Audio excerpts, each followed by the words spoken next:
true as I'm standing here and as strange as this is, no suit could be prouder right now of his boys than I am of you guys.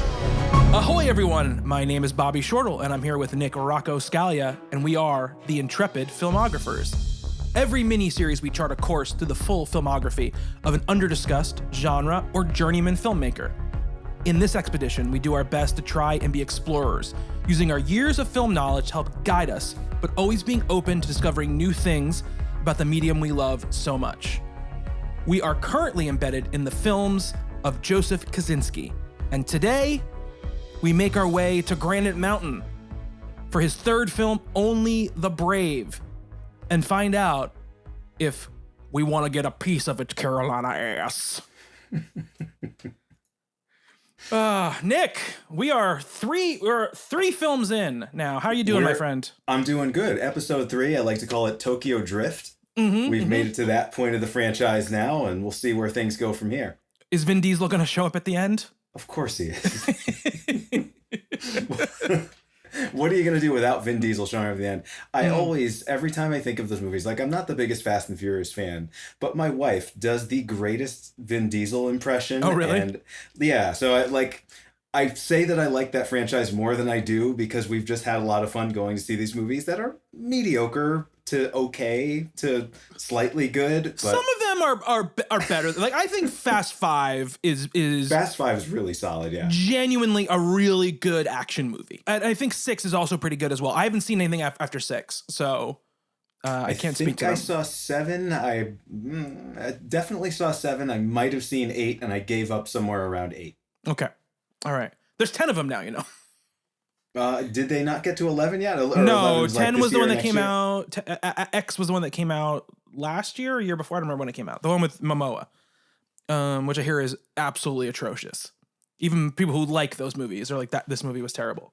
Well, anyway, I do have like this affinity for them, and it's literally just because of her, because we went to see, I guess it was probably Fast 5, and like just I can't even do it. Like I'll never do it justice, but goddamn, is it funny. The fourth one, which is called Fast and Furious, has one of my favorite taglines of a movie ever. Because they're all back, right? Everyone's been gone since movie 1, basically. Everyone's back in movie 4.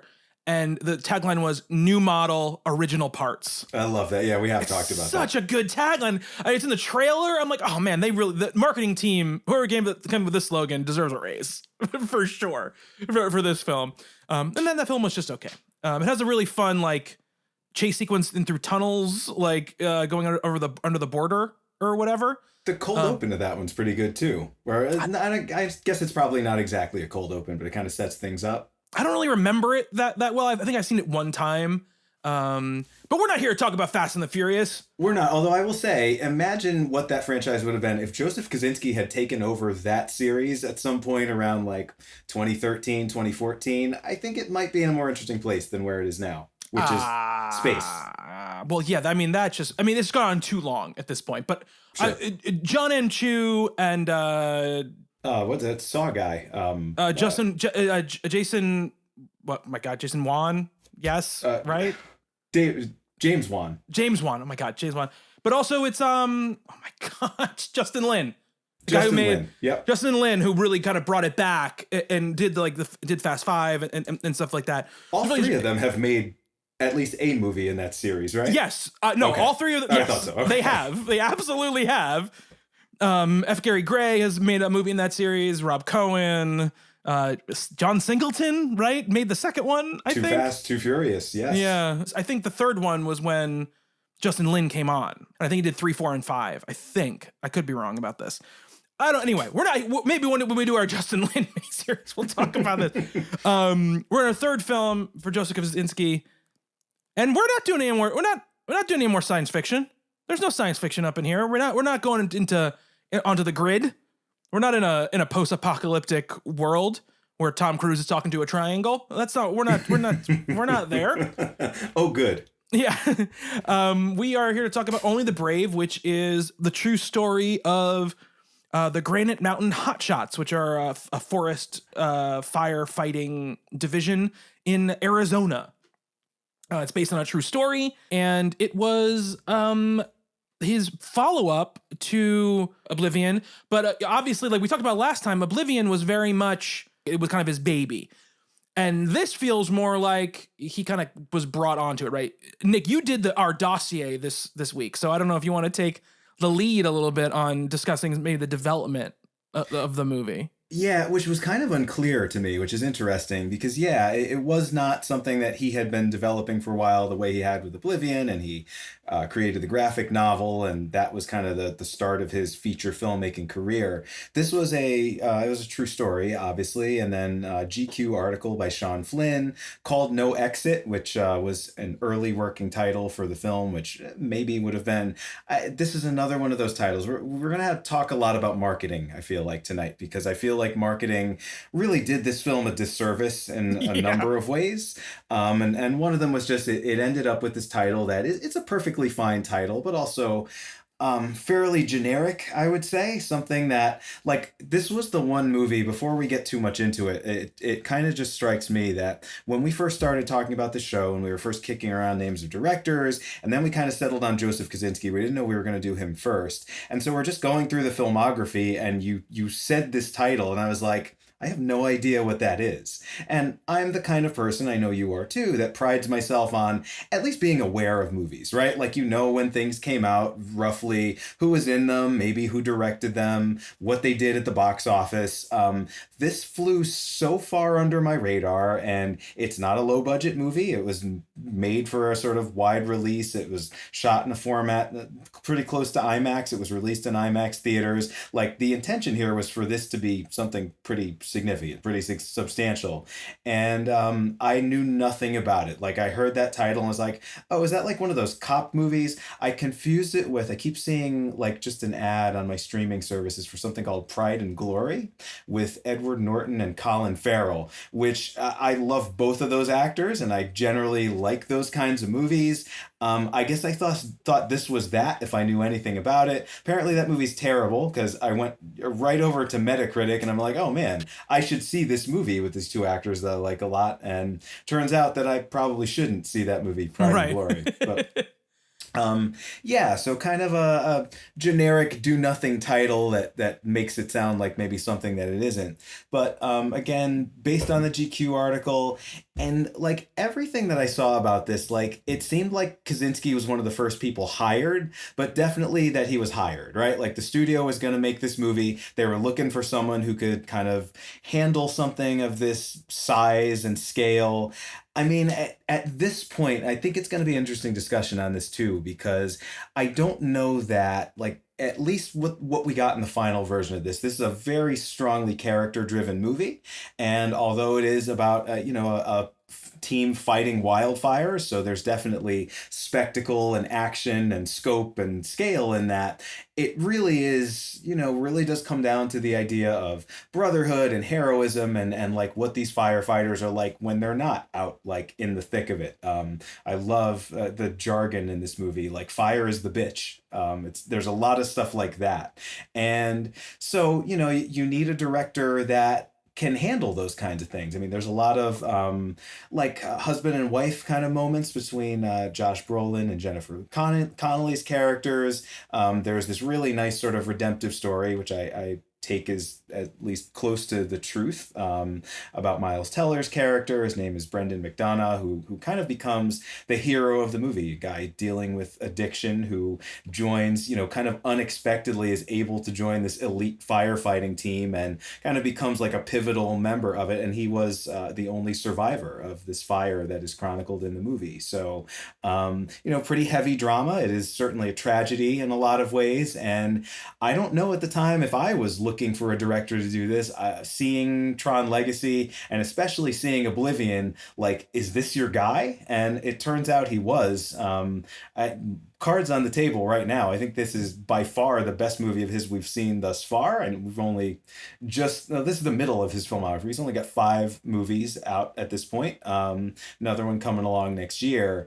But this really feels like kind of something very different from the other two in a way. And someone had some pretty good foresight as far as getting him involved in this project, because I do think he did a pretty solid job with it. I do think it's his best movie so far that we've watched. Even with that being said, I have a lot of I think, reservations or gripes about some of how the movie is constructed. Obviously, this is a true story, so it is a tragic true story as well. It's not like this is like a feel-good true story. Right.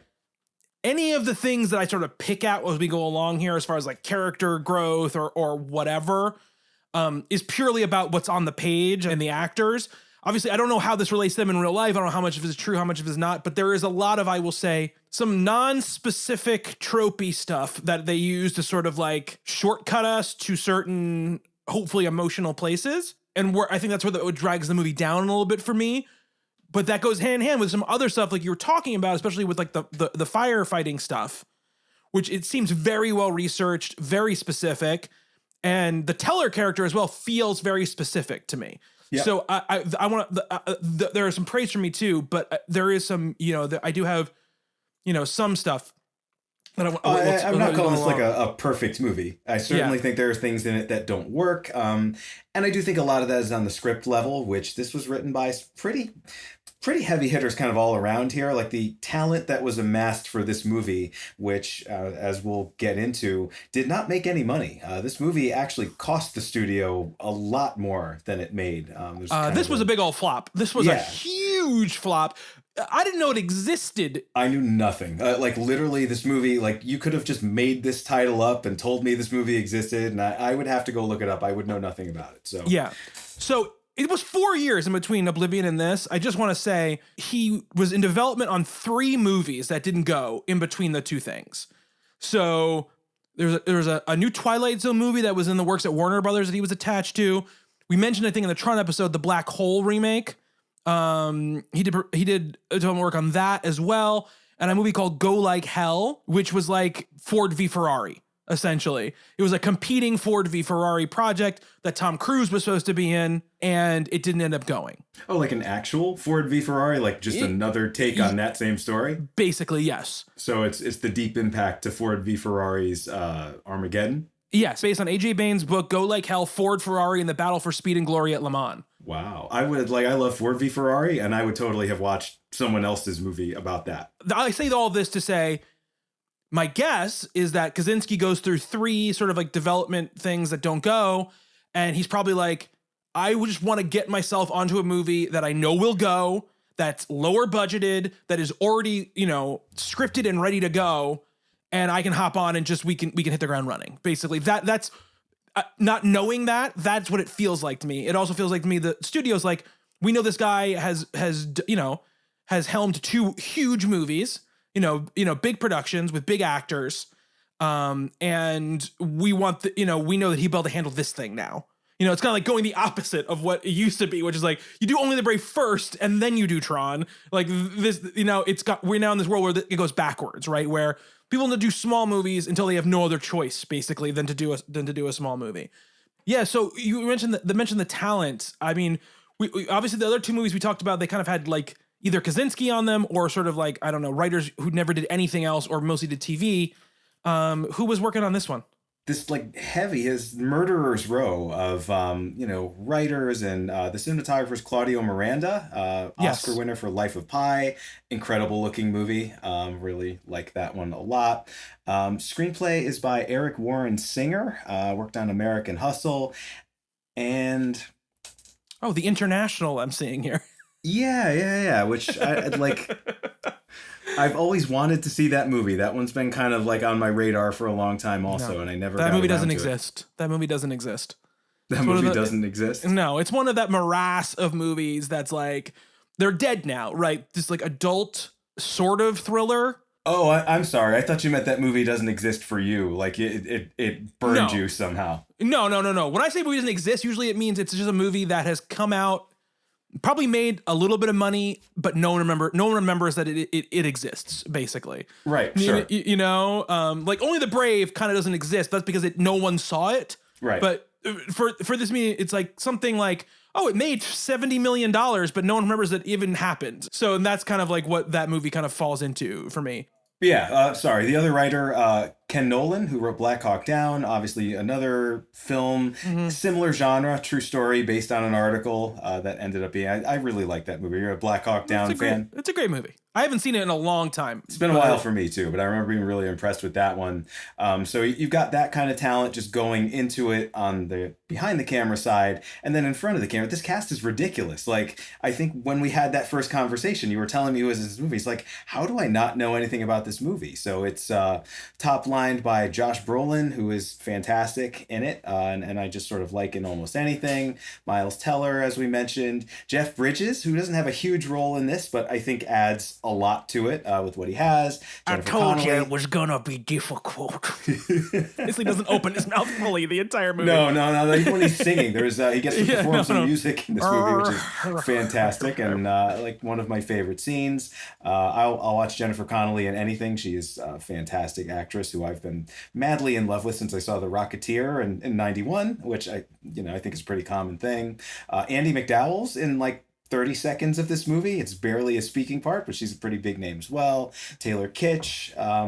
It's just like, it's this movie that should have been so much more than it was. And I think all of these things going into it, I don't understand. And it is, again, it's the kind of movie that they don't make anymore, right? Like it's a true story, as we said. It's a tragedy. It's a very sort of rah-rah, like the American system kind of works movie. I mean, I don't know. I guess there's, I don't know. I feel so like that's part of my thing with this movie, which I feel like, again, too sincere, too it's earnest not that for too you? sincere. I don't mind sincerity. My thing is like, I feel like the movie sort of wants to like talk about structural issues in, let's say, the American Southwest or the non-urban areas of the country with like the opioid stuff with Miles Teller.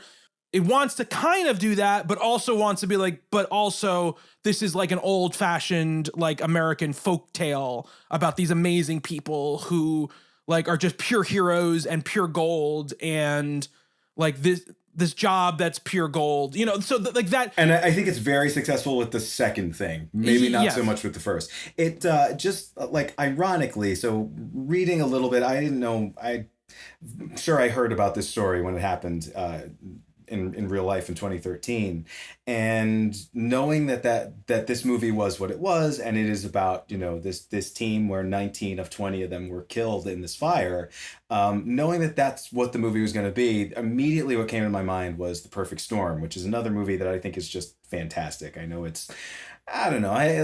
It's been a while since I've seen it. But Nick, when's the last time you watched The Perfect Storm? You know what? I'm a New Englander, lifelong New Englander. I love nautical stuff. I've been to Gloucester a bunch of times. I really, really like that movie. It's a sentimental favorite for me. I saw it twice in the theaters. I've seen it many, many times since then.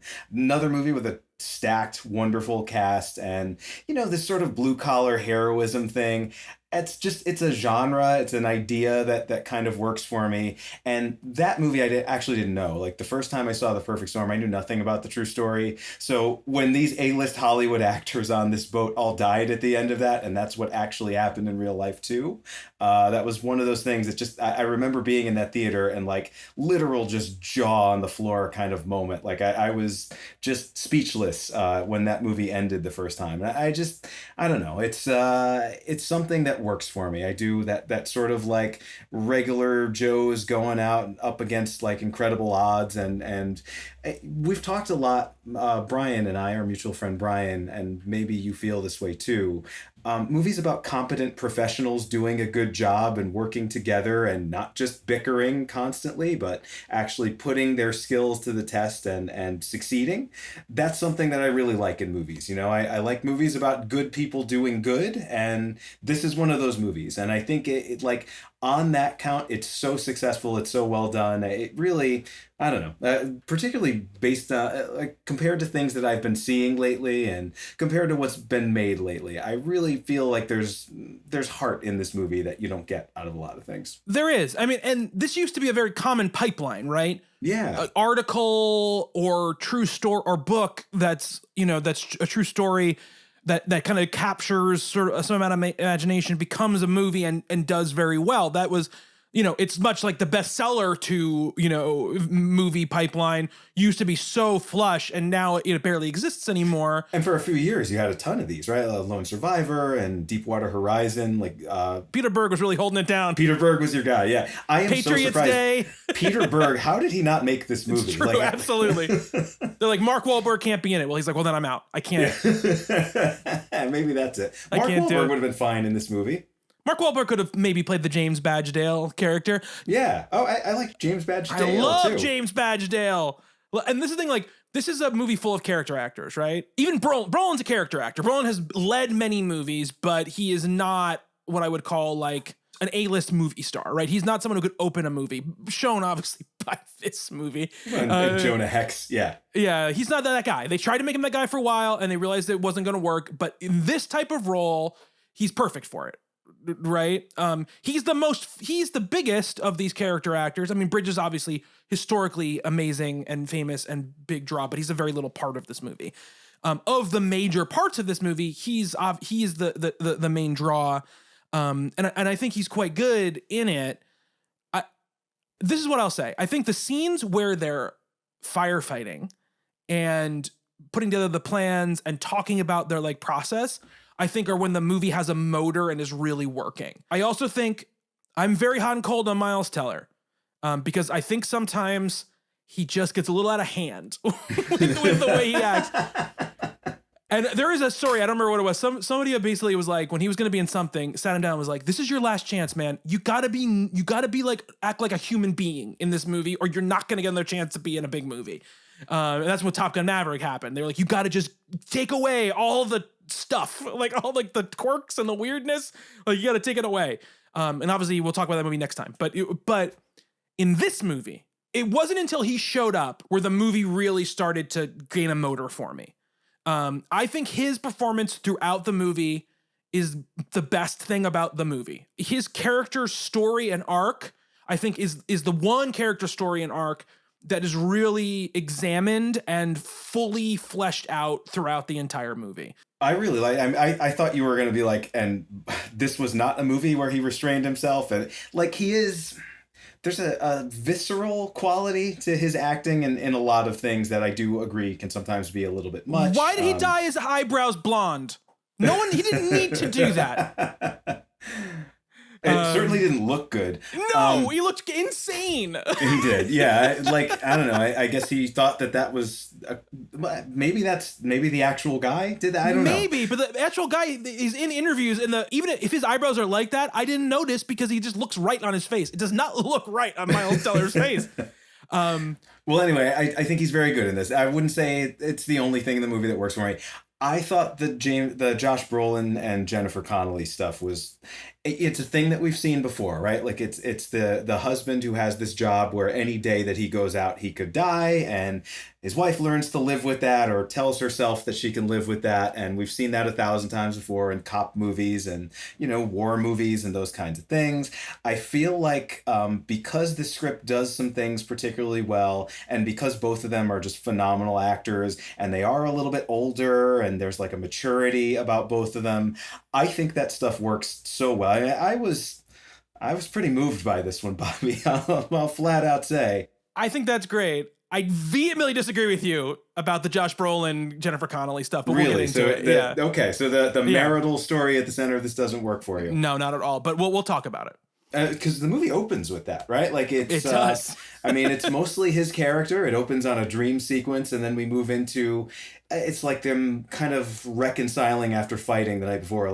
That marriage felt very realistic to me, and they just, something about the way this movie's written and the way they perform these characters, they feel like people who have known each other for a long time and really kind of understand each other in a way that, I don't know, I don't often see in movies, and it worked for me. I think Brolin and Connelly are both fantastic actors, and I think they're both very good in this movie.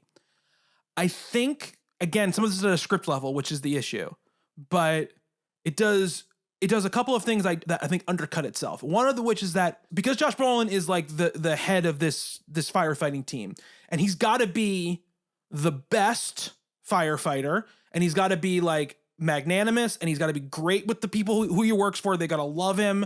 and he's got to be wise, and he always has the right answer, right, when it comes to what to do with the firefighting. He just has this very put together nature to him, and they don't ever show him with the cracks that they tell you he has. So that's one of the things that that bothers me, and I think doesn't work in the marriage scenes, because they have a lot of fights about she wants a family now, doesn't want him going out anymore, you know, all of this kind of stuff that they're seeding throughout the movie. And there's that big scene where he blows up at Miles Teller when Miles Teller is like, I'm going to leave the Hotshots or whatever. And he's like, you're a piss ant or whatever, you know, whatever he calls them. And I'm like, this has not been seeded, like that he has this like vibe to him or whatever. But more than that, back to the Connelly thing, is they do a thing with Jennifer Connelly's character, which I hate, which is they make her the person who's trying to stop the movie from happening. Right? They do this so much with female characters, with wife characters, with girlfriends, with whoever in the movie you're watching. This is a movie about firefighters. You know they're going to go firefighting. There's no question they're going to go out and they're going to fight fires. But they have to have this character who's like, I know you've been firefighting for 27 years and I've been fine with it, but now I hate you and I hate it. You know, if you go out there, I'm gonna be furious with you, and we need to change our whole lives in this one conversation. You know, and it's like Jennifer Connelly deserves more than being the character who has to be the stick in the mud. See, I don't see her that way. I mean, again, we're so far into this movie and we haven't really started our discussion of this movie. But it's a movie. It's mostly a movie about these relationships, because the movie, the plot of the movie is they fight the first fire. You set up the fact that they're like this subgroup of firefighters, right? That they're not hotshots, so they don't get to fight the fire at the line. They kind of have to do kind of clean up. So their whole mission is to get to be this next tier of firefighters, right? And we can go through it's almost, I mean, a very, very different kind of movie, but it has almost a Full Metal Jacket kind of structure about it, where it's kind of the lead up, it's the training, it's everything up until when they become hotshots, and then the second half of the movie is basically when they are, and like kind of their exploits there, and the accumulation of the danger of being that close, because it is, yeah, it's the difference between the guys who actually engage the fire and the ones who are kind of, you know, they call themselves that in the beginning, like the mop-up crew. And it actually does a great job. Like, I don't know anything about this stuff, right? And I was going to read the GQ article before we talked tonight, and I was like, if I do that, like, I'm going to start confusing what I saw there and what I saw in the movie, and I don't necessarily want to, I'm going to read it after we finish talking. But I thought it did a good job of kind of just delineating what those things are and what the difference is and why you would want to be, you know, it's a much tougher job, obviously. And it's not like, I think one of the other things that's interesting about this film, and actually the true story, because they're basically seasonal workers, they don't get the same compensation. Like, it's not like you become a hotshot and you get paid like ridiculous sums of money to put yourself in a great deal more danger. And you kind of do it just because this is what you do, you know, and you love Only the Brave, which I guess makes it an okay title. But I don't know, going back to those characters, like the idea that they are older, I think, and I don't know how old they're supposed to be, and that's another thing that I didn't really look into, you know, at the actual ages of these people who are real people. Yeah, I mean, I think they're kind of playing like mid 40s, like that's how it. That's how it feels. What like if she wants to have children, it's going to be biologically difficult for her at that point, and I don't know, like both of their characters, and it's kind of alluded to, and it's not really spelled out, but they've got kind of a past with something like addiction, particularly like even her. So so they sort of found each other, and it was working for a long time. Like, you know, we overcame our addiction. We both found careers where we could really throw ourselves into. She's like a horse trainer. She talks to horses. He fights fires. She's a horse whisperer. He's a fire whisperer. They're both very good. I mean, they're just both such like authoritative people. I don't know. I mean, whatever they're talking about, you kind of just believe them. They just have this commanding sort of presence, both of them, her too. And, you know, I could sort of see someone at that point in their life when they know it's probably almost too late to start a family, and like the risks that they're putting themselves into, like I could see that kind of happening all at once. Like you kind of deceive yourself for a very long time, or just kind of sweep it under the rug for a while, and then it just sort of hits you that maybe this is because, you know, but none of this is in the movie, though. You're bringing it's alluded to. Where would I have gotten it from then? Because you're bringing you're very true to life analysis of actual people who are a certain age needing to progress or not progress. Absolutely. But in the reality of this movie, I just don't feel like they do those things because, again, the movie is trying to do two things at once, especially in that opening. It's supposed to show here is stable guy, with stable wife versus Miles Teller, right? Because Miles Teller is the other sort of male lead of this movie. And they're sort of like inverses of each other, right? Like Miles Teller is sort of like Josh Brolin 20 years ago or whatever. And Brolin is like opening the movie on a scene where they are reconciling after fighting the night before. Yeah, but what are they fighting about? Like it's probably what we were just talking about. I don't know. Like I understood from the beginning, he's a flawed guy. It's shortcut shit to me. It's short. And again, I think I would have been more accepting of it if we didn't have Jennifer Connelly having to do the same scenes that 5,000 women have had to do in 5,000 movies where they date a man or married to a man who has a dangerous job. It's like, the scene where they go to the folksiest couple in the history of the Earth's house, Andie MacDowell and Jeff Bridges. And they're like doing dishes or whatever. And Andie MacDowell's like, it never gets any easier, darling, or, whatever she does the thing.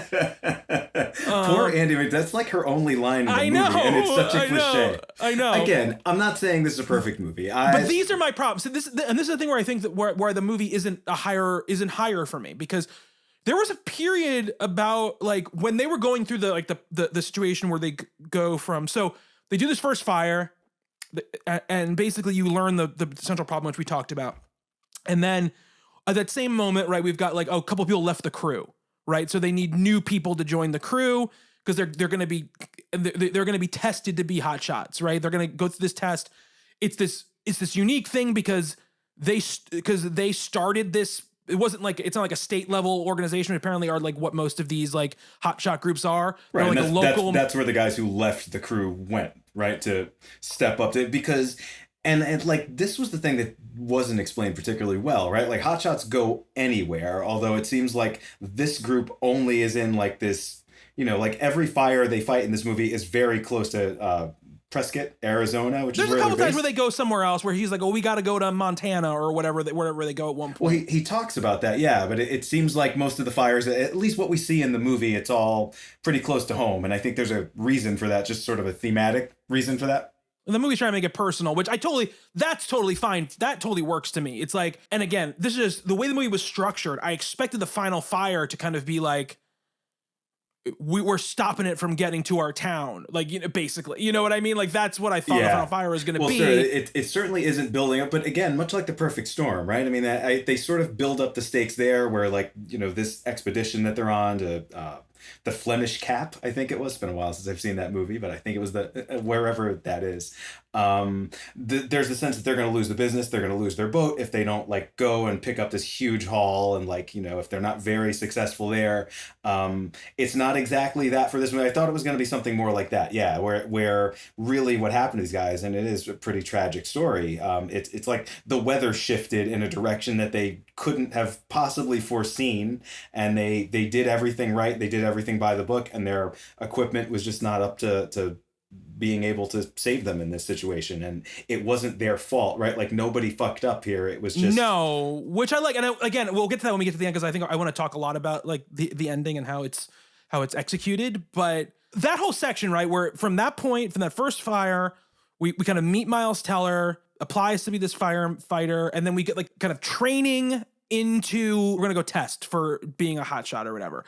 That whole block, I was like, okay, I'm in. Like, I'm jazzed about this. It's sort of like a process movie. It's people who are good at their jobs, doing them well. It's got some nice, like, bonding stuff with the guys. Like basic training stuff. I love, there's a great moment early on. I believe it's the first time they all go out on a run together, and Miles Teller's character, who's just out of jail, he's like the whole impetus for him is he's I guess been a kind of just a knockaround guy his entire life. He has a drug problem. He impregnates a bartender, I think she was, or a waitress or something like that. A waitress, I believe. So there's someone who works at a bar slash restaurant. She wants nothing to do with him. She wants the baby to have nothing to do with him. She says, "Yeah, it's definitely yours, but just stay the hell out of my life," which is pretty understandable. He doesn't seem like a super responsible guy, and just kind of like walks into this interview, which I can't believe. I mean, I guess this actually happened for the real life Brendan McDonough, right? Like, you wouldn't think these guys would give him even the chance that they give him, which is basically like, yeah, you can come run with us, whatever. And then he kind of proves his toughness, although he's like lags behind them so badly that they think he's just like dead out in the desert or something like that. But in that scene, there's this great moment where Josh Brolin's character they get to the top of a ridge and they're looking out over the forest, all the wildland that they're there to protect. And he says, just take in this vista, right? Like, take a good look at this. This is the last time you're going to ever be able to appreciate this for the beauty and the splendor that it is. Because from here on out, if you're going to be a hotshot, what you're going to see is just like fuel for these horrific wildfires that you are going to be like right up against and that potentially could destroy everything around. It's the Mark Twain Two Ways of Seeing a River thing, which is one of my favorite things ever written. And, it's not directly connected to that, but I definitely, like, that's clearly the inspiration for that scene, and it's a really, really good scene. It's beautifully shot. Again, you got an Oscar-winning cinematographer here. You've got Joseph Kosinski, who's aesthetically, I'm really starting to like the looks of his movies a lot. Like, I wouldn't say I loved everything about Oblivion and Tron Legacy, but they were fascinating, beautiful movies to look at. This absolutely continues that thread of his career.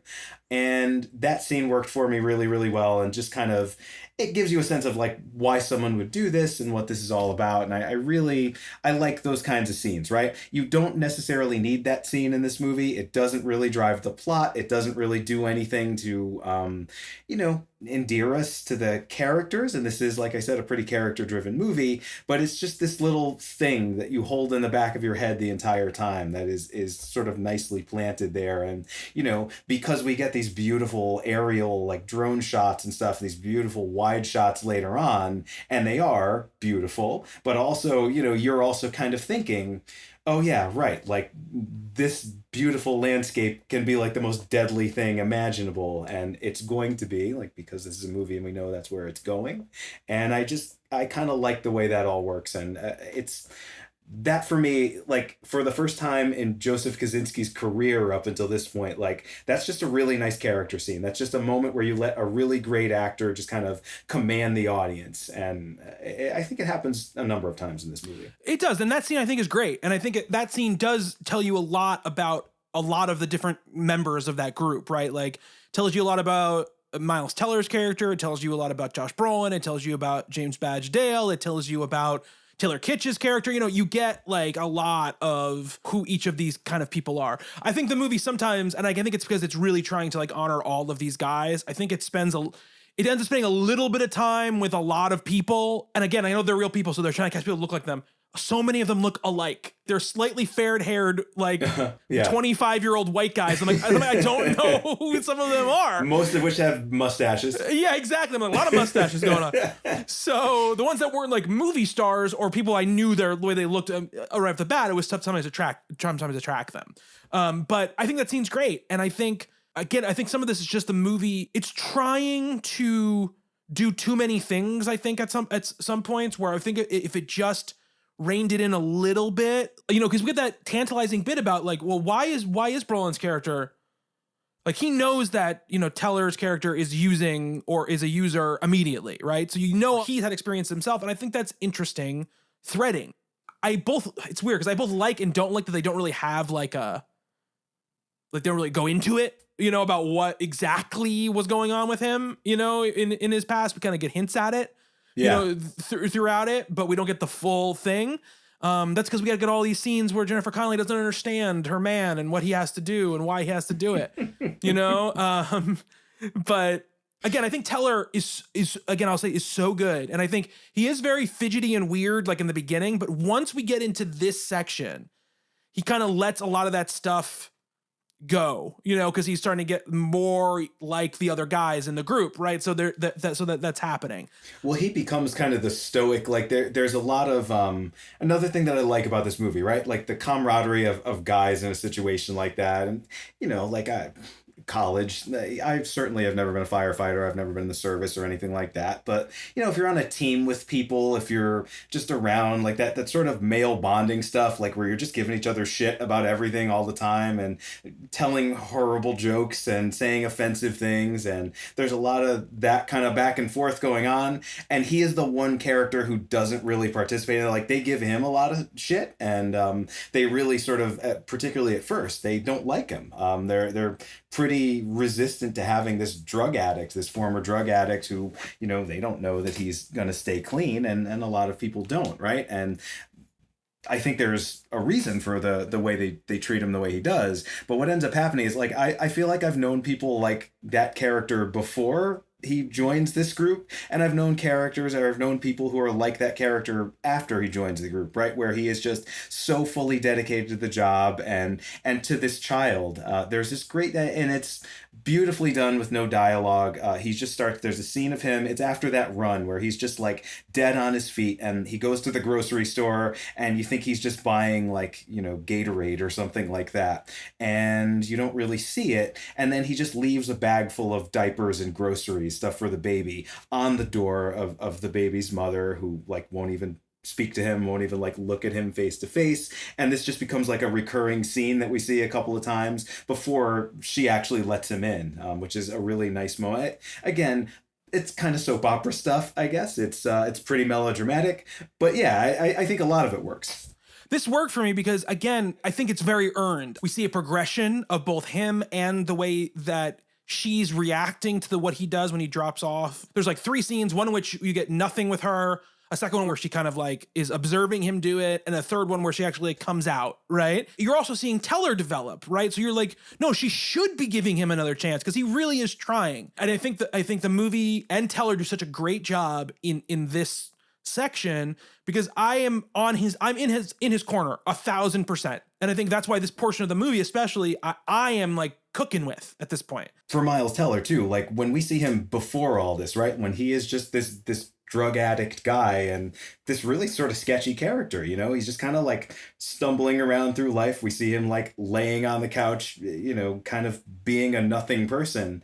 And I think he really makes that believable as well. And so the contrast to what we see later, where he becomes a sort of dedicated firefighter, dedicated family man, it really, really starkly contrasts. And I think he does it's handled pretty well. I do like that stuff a lot too. Yeah, I think it's an excellent performance across the board. Even because he's asked to do a lot of intense emotional stuff, especially at the end. And I think he does it. He pulls it off. It's big, it's melodramatic, but I think he pulls it off. I think he matches the energy of the movie, and he's not out of sync with the energy of the movie, which is the only time that melodrama doesn't work for me, is when either the movie or the person is out of sync with each other. And this, he's in sync. He rises and falls where it needs to be with the movie. I agree with that. There is one scene that I really don't like that doesn't work for me at all. It's about midway through the movie where, because the other relationship is between him and Taylor Kitsch's character, who just hates him at first. We're so funny. We're going to disagree about so much about this movie, because I think I know what you're going to say, but go ahead. Okay, so they are like Taylor Kitsch's character, Christopher Mackenzie, who is again a real member of this team.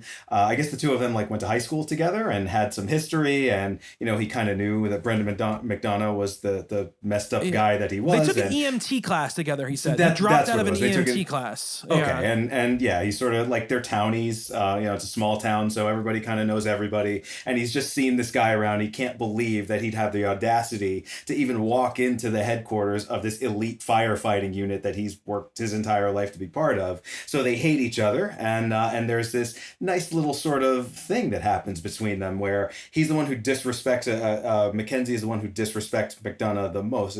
Donut, he calls him McDonut, that becomes his name, Donut.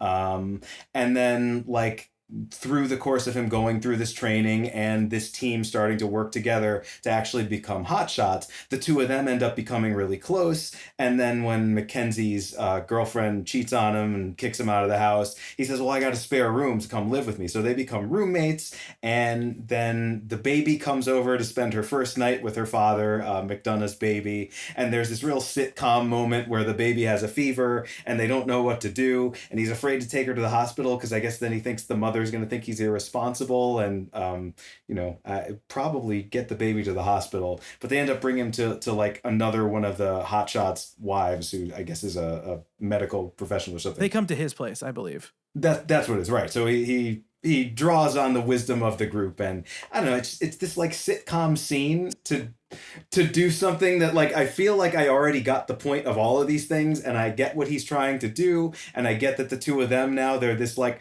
odd couple buddy pairing that I really liked a lot, and I think the two of them, like, Taylor Kitsch is great in this too, and I like the moments where there's still just a little bit of tension between them, but also they're starting to become like really close bonded brothers, friends, and that scene just stopped the movie dead for me. I was like, this is, I don't know, felt very sitcom-y. See, this is the kind of scene where I don't mind when the movie stops dead because it's fun to me and it's like sort of light and character-y.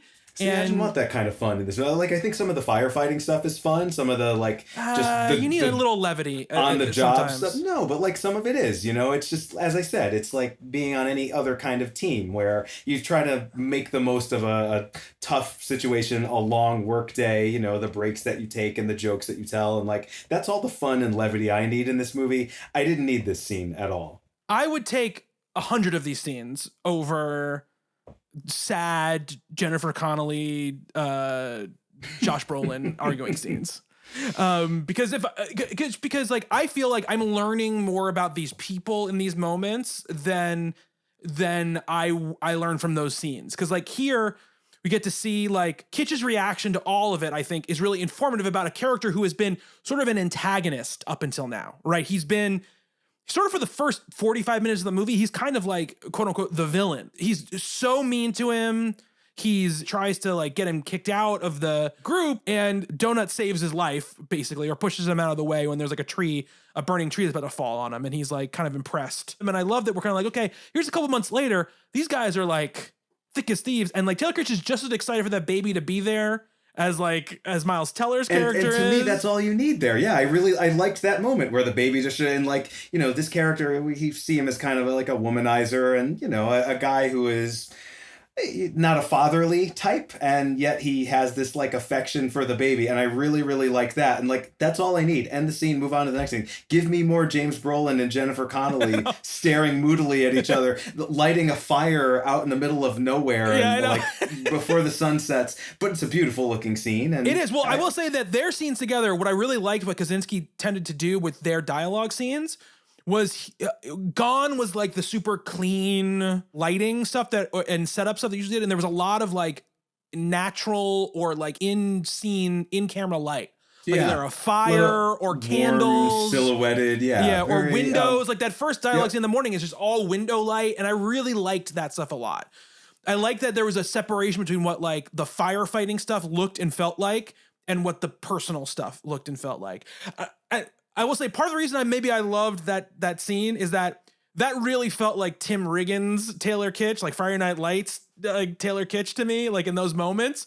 And it was like nice to see like that charm come out of him in the movie, because the first half of the movie, he's so uncharming. And then what it does also is it brings in the other couple of firefighters, right? To be like, okay, this is like, they have lives, they have wives, they have like kids, like, that's why that scene kind of brings them into a situation where it's not about firefighting at all. It's not about dramatic dynamics at all. It's just about a couple of people like being there for each other. And I liked that sort of like communal feeling that scene brought. Plus, I like a little change up, in the middle of a movie to kind of bridge us from one thing to another. Because after this scene, it's basically just everything starts going downhill, personal life wise for everybody.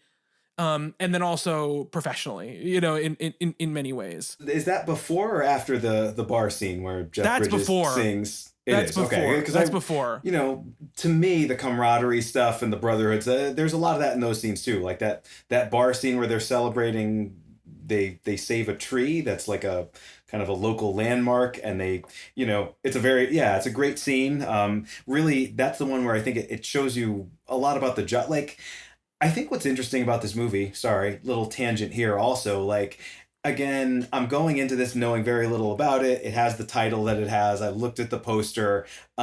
These guys are not firefighters in the traditional sense where they're like holding up, there's not spraying water on stuff, right? Like, it's about kind of burning off areas strategically so that the fire can't get across those areas. They dig trenches. Like, it's a lot of that stuff. So they fight fire with fire is what they fight fire with fire, and by digging holes, by like, moving dirt around, which is maybe not the most exciting thing, but is really interesting, right? Again, competent professionals doing something that you're not sort of used to seeing. I mean, again, not to keep bringing up The Perfect Storm, but like, I didn't know much about that world, right? Like commercial fishing and like just what the day-to-day or minute-to-minute of that job is. And so when things happen, there's a moment in that movie that like I can't even watch it, where I think it's John Hawkes' character, or maybe Mark Wahlberg's, gets like a giant fish hook like right through his hand. The rope gets loose or something, and it's like the dangers of a job like that. Like, you don't understand what they would be. I mean, you think of firefighting, and Backdraft is kind of the firefighter movie, right? But that's a very sort of traditional. Apparently, they're called structure firefighters. Apparently, which I never really knew the difference, right? And that's Miles Teller's character too, right? He's like, I think I want to go over to the structure side, which, when I think firefighters, that's what I think, right? In a movie like Oliver Stone's World Trade Center, that's about those guys. This is about something kind of completely different from that. And, there's so much digging and hoeing and pickaxing in this movie where it's like, all right, never really seen that in a movie before. Again, I liked that bar scene. Oh, right. We were talking about the bar scenes. I love it. I love that, saving the tree, I thought was great. And a great... the way those scenes kind of play back to back also, right? Like, we see the job kind of like, that's the most specific. Like, the one thing about the firefighting scenes is you don't get a really good sense of exactly what the plan is, and I love that in a movie, right? Where it kind of lays out like, here is where we're going, here is the goal, here is what happens if it goes wrong. It does that a little bit for the Yarnell Hill Fire at the end that ends up being the end of most of these guys. But that scene kind of pretty clearly lets us know exactly what needs to happen, what they're trying to do. They're saving this tree that's on like a few square feet of land, and they basically have to destroy everything around it to save it. There's a wonderful overhead shot of the aftermath of this, right? And it's just like blackened earth and then this tree. And then you get this triumphant scene at the bar where Jeff Bridges is singing and everybody's just drinking and hugging. And it's just a really nice sort of moment of, it's a triumphant, heroic moment in a movie that you sort of know where it's going at this point. I mean, the tragedy sort of hangs over this movie, like just from the very beginning. And this one, unlike The Perfect Storm, I went into it knowing exactly how the real life story played out. And one of the first things we see after that argument scene or reconciliation scene we talked about is James Badge Dale's character, and he's got a little son and brings out his teddy bear, and he's like, bring him on your firefighting trip with you, and like stuff like that. Really, like, if you know anything about this story, right, like those scenes, like, oh man, that kid's not going to have his father by the end of this movie. And I think that it's a note that's sort of playing in the background, but it's not like the main thing. But the entire time, like, this is something that's going to collapse, and it's going to be a tragic ending. And I don't know, like, maybe that makes this movie more emotionally weighty sort of throughout the entire thing. Did you get that sense? Or yeah, my thing is like, I didn't actually know exactly what was going to happen at the end. I didn't know that, like, most of them, almost all of them, were going to die. I figured that there was going to be some kind of big tragedy in it, obviously, because you don't just make a movie about, oh, they just did their job really well and everything was fine. You don't make a movie out of that. I would watch that movie too, to be clear, but Hollywood does not invest $40 million and cast these people in it to do that movie, right? So, but this is, again, one of those things where I find it difficult with a movie like this, because I'm not content letting sort of our real world knowledge of a situation lend either benefit or detriment to the movie itself and how it's structured and constructed, right? Oh, no, I agree, right? And, James Badge Dale, yes, his kids grew up without a kid, I care a little bit because I really like James Badge Dale, which again is a thing that movies do and deploy, and is a completely valid thing to do. It's a little part, but you won't be able to care about it. Cast an actor people like, or is easy to like immediately, right? And James Badge Dale just has one of those faces and is able to do, like, convey himself in a certain way where you're like, I like this guy. He said like 18 words in the entire movie, but I like, No, but I think it actually does a pretty good job developing that character on that sort of minimalist kind of thread. Like Jesse Steed is his name. He's basically the second in command. And, he's mostly just taking orders from Josh Brolin throughout this movie. But I actually so I saw that scene in the beginning with his son and I was like, okay, I hope the movie pays this off, right? Like you can't just go from that scene, which is like pretty naked emotional manipulation right in the opening scene. Like this movie very easily could have just gotten to the fire and gotten to this character's death, this real person's death, and you'd be sad, but it wouldn't be like resonant at all, right? I mean, it wouldn't work.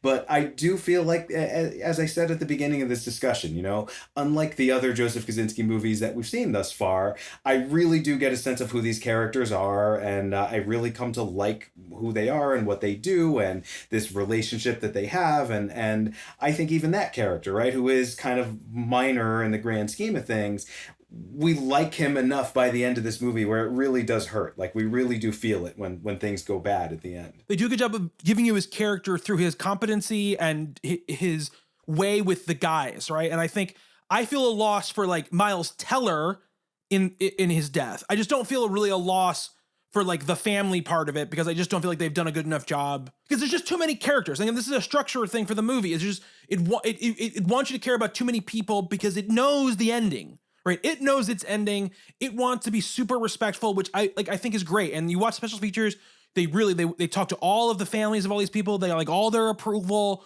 They went and visited them, and I think that's awesome. And I think that's like very important.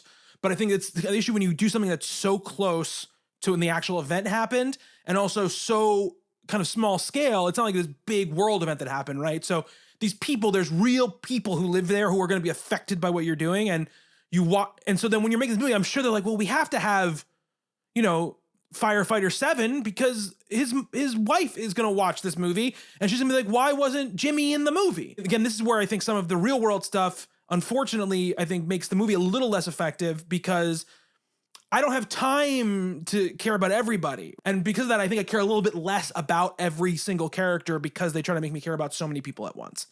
But I think it does a great job of just building characterization collectively for this group, and that's why the ending works. Because again, I hate movies. I hate to use the phrase, but like you can easily make a film tragedy porn, right? Where the central thing is that death and destruction, and people lost their lives, and families lost members, and things like that, and it's so easy to do that. And I think a better movie, which I think this one is, really.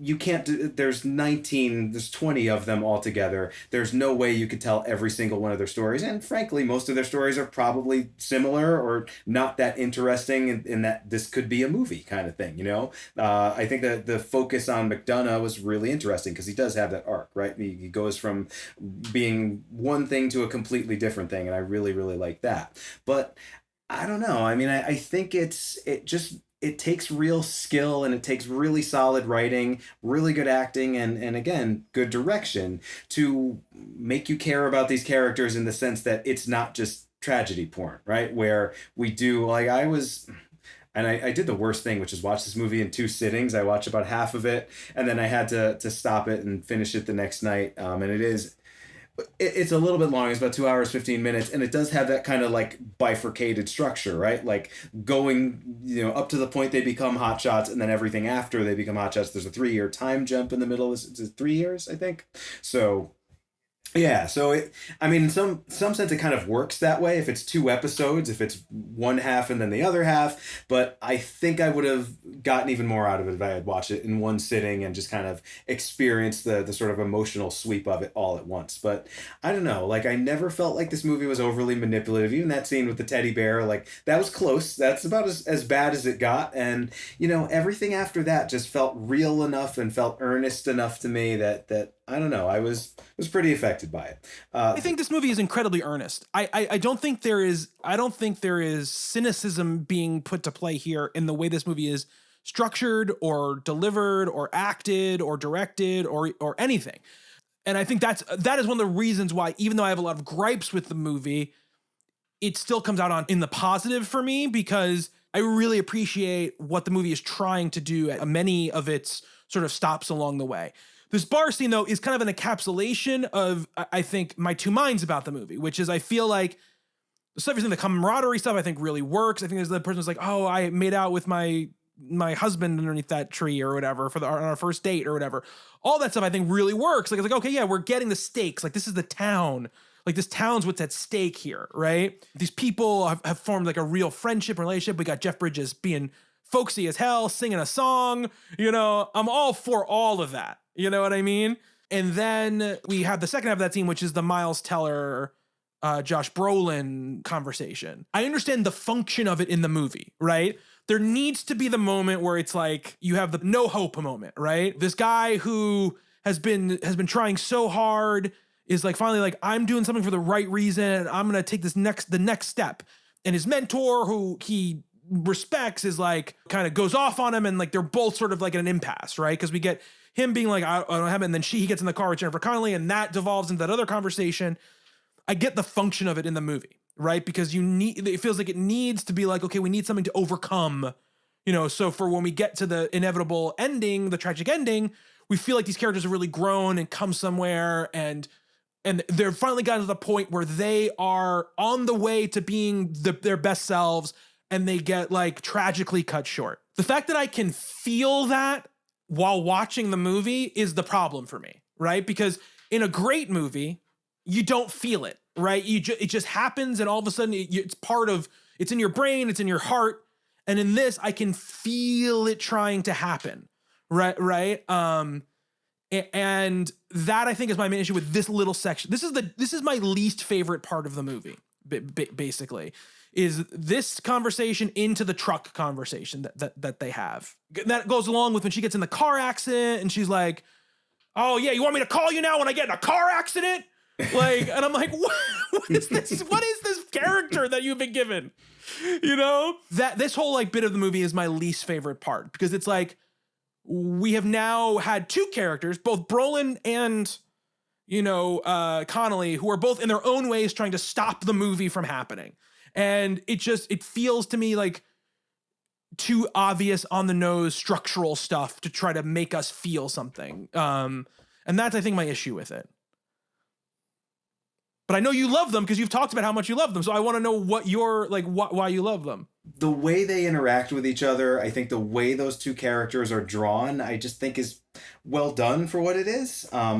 Like, she has a point, but also he has a point. The scene with his character and Miles Teller, right? Where it's like, you know, I got you this far, and I gave you this chance, and you've stepped up, and now you just want to turn your back on it. And are you going to go out and get yourself killed now? Or are you going to get back into drugs or something like that? I kind of like the way that scene is written too, actually, where it's like, it almost kind of dawns on him, and maybe I'm reading more into it than what's there, but it's like, oh yeah, like if I go out and do this much more conventional job, and I don't have to sort of put my ass on the line the way I'm doing it right now, maybe I will revert to my old ways or something like that. Like, I don't know, like I feel like a theme that's trying to make itself emerge in this part of the movie about who you were, who you are, who you're gonna be. And I don't know, like those... Because we open again with that scene of them, we fought last night, let's try not to do that again. And, you know, they both know that they're going to, right? Like, they know that it's not going to be a perfect marriage, because maybe there is no such thing, but they really do love each other and really do respect each other. And I think a lot of that stuff just works. Like, I think it's, and it might be the acting, it might be just that the two of them are really good at what they do. They've both kind of established, as I said, this particular type of screen presence where, you know, even Josh Brolin in No Country for Old Men, right? Like, that character's kind of an asshole. Like, he makes terrible decisions, but he is just such an authoritative looking person and sounding person that you kind of go along with it anyway. Like, you're kind of on, was it Llewellyn? Llewellyn, yeah. But that movie is a masterpiece. I know, and this movie is not, but yeah. Again, I do think the gravitas that he brings to his characters, and I don't know, I believe him so much as this character as well, and I don't know. It's there in the movie. Maybe it's not there in the movie, but the idea of leadership, he's like this older guy, this sort of father figure. The rest of the team is younger, and he is like, he's in there in the shit. He's up there against the bitch right there with them, which I think is really interesting. And like, what would his next step be? Well, probably like, a desk job kind of thing where he would command, he'd be doing this. He'd be the coach, right? He'd be doing this from the sidelines. He'd be like the Jeff Bridges kind of character. Right. Yeah. Because that is discussed at one point, right? Like Jeff Bridges' character was an actual firefighter at one point, and now he's just kind of moved up through the ranks. And I don't know, like, that's a realistic and I think believable thing too. Like, why wouldn't she want him to do that? And like, the fact that she can't understand why he wouldn't do that, I find that believable. It's not that I don't find these concepts believable, right? Or the themes. I love the idea of the theme of like, you start as one thing and you become something else. Like, you just don't think the movie's handling this as well as it could. Exactly. I wish the movie had spent a little bit more time on the script level developing the sort of issues with their relationship. And I wish the movie was comfortable letting both of them have more warts and more issues. Because like, they talk about issues, but they both act like folksy saints, like almost the whole time. You know what I mean? And like, I kind of like that she gets in that car accident because it's a little bit like she's being irresponsible, right? She's driving home when she doesn't need to drive home. She's not calling him. Like, she's going right back to work. Blood still on her face. She's got this like gash on her chin. Yeah. Like I like stuff like that, Yeah. And I just wish they had let those characters be a little more of that, but they have to serve. The problem is they're serving two roles, right? They're serving like this like personal role, and they're also having to serve as like this kind of like more symbolic role as like the sort of mother and father of this group of younger people that is like kind of below them, right? So the movie is torn with those things, so I don't think it fully commits to either of those themes. But I think that's a failing of just movies like this in general. Not a failing necessarily, but like, it's a very, very fine line, right? Like, you want to be respectful to these real people. You want to tell the true story as close to the way it actually happened as it was. So, you can't make this sort of your indie relationship drama. You do kind of have to paint with broad strokes. You do have to be mindful of the real people and the families who were affected by this. Like, kind of like, the stuff that happened after all this, right? I mentioned it before, how, they weren't even going to get compensation for what happened to their husbands who were killed in this. That's a whole other story in and of itself that the movie just doesn't have the ability to get to. But, I think it does, at least with her character, kind of shows some complexity and some thought on the part of them as to like how they would approach this. So like, and again, it pays off in spades in the end, because her, during that scene in the middle school at the end where they all basically find out for certain, they get the confirmation that all of them were killed. She's just, it's like hard to watch. It's absolutely chilling. It is. But again, that scene again, it's this bar scene where I think half of that scene is so good. And then the fact that her husband has just died, and she has to be the one who comforts Miles Teller. Yeah. Really bothers me. She's not a character. She's she's just like an emotional support animal that like, goes around. They even do this thing at the beginning where he takes in that like really bruised, like really cut up horse. And she's like, oh, he's doing bad. But if I nurse him long enough, he'll get right. I'm like, this is the most obvious metaphor that's ever been existed in the movie, I think. This is the thing. I just wish her character had more of her own thing. All of her things just have to do with her relationship to Josh Brolin's character. And I think that's really the seed of my issue with the way that character is drawn out. Connelly is great. The Brolin thing, I just want to bring it, his screen presence is so interesting to me. If you want a middle-aged, authoritative, folksy Southern guy, yep, you know exactly where you're going. It's just so funny for a man who was born in like Van Nuys, California, is the son of like the opposite kind of actor to that. You know what I mean? Like one of the more like known for being like a very elite, fancy dancy kind of guy, James Brolin. Right. Really, it all comes from No Country for Old Men, right? That's where that screen presence is born, right? The Coens kind of birthed it out of him.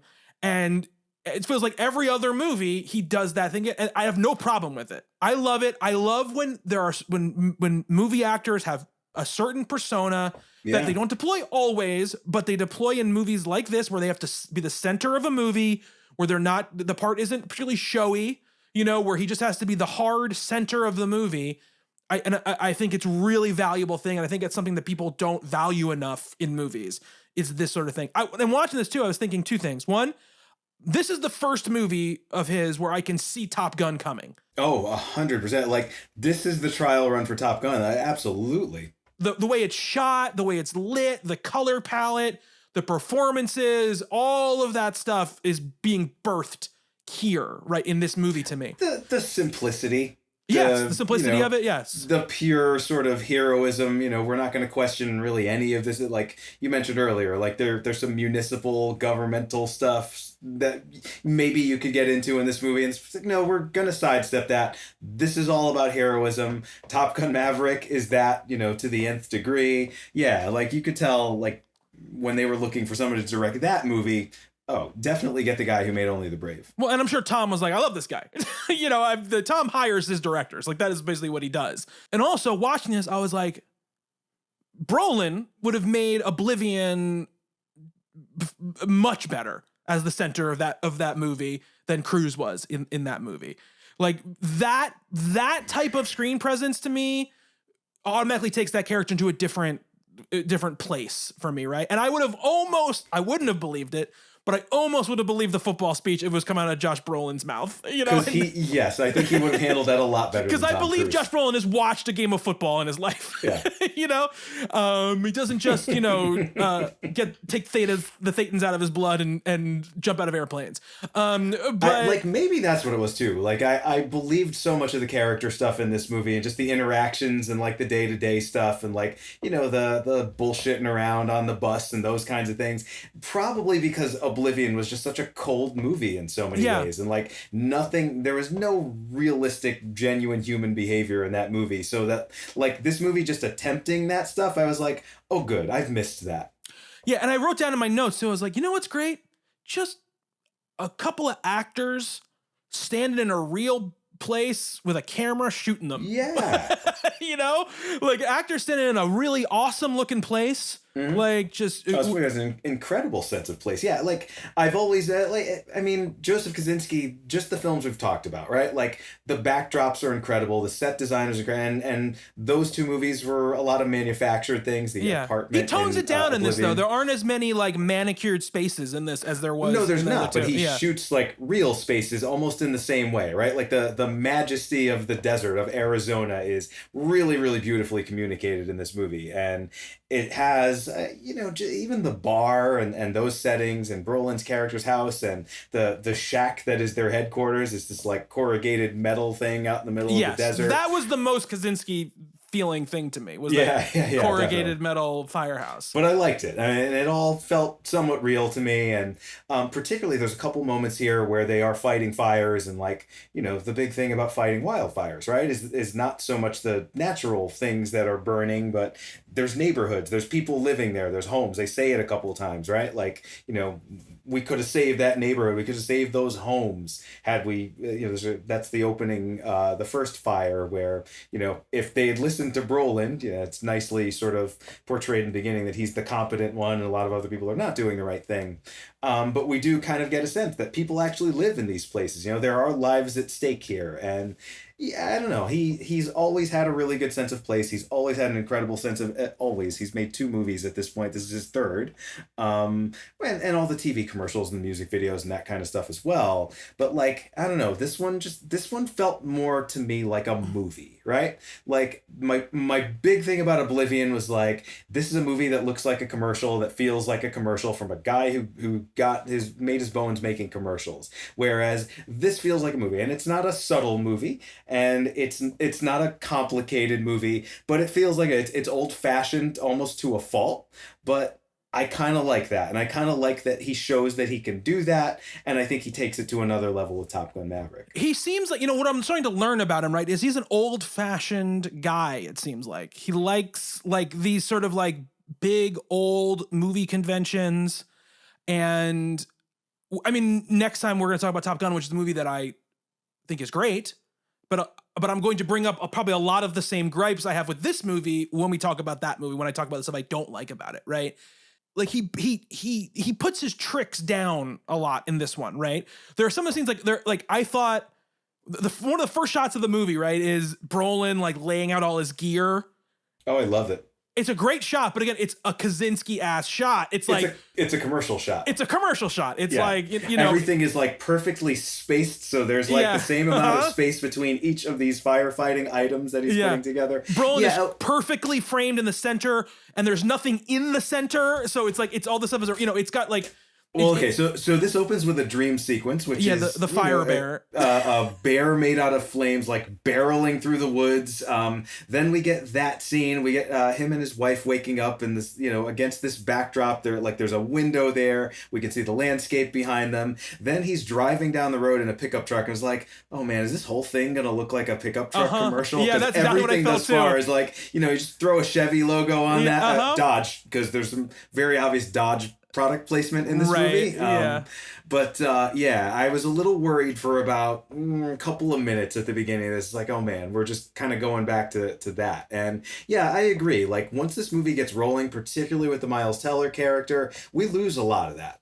You know, there's some moments later on that are a little showy, a little ostentatious. There's things that are made exciting that probably were not particularly exciting in real life, although there's some great moments in there too. There's the bit with the tree almost killing Taylor Kitsch's character. It's like, wow, it's a cool little scene. It looks cool and actually serves kind of an important role in the plot here. So I mean, it's not a subtle movie, but it's definitely the most subtle Joseph Kosinski movie I've seen thus far, and I think even more so than Top Gun. One of the things I think is really nice is like with the Teller character, when you get to that house, it's just like a dumpy ass shitty room that he's in. Like there's nothing. It's not like a converted shipping container on the bay, you know, or whatever.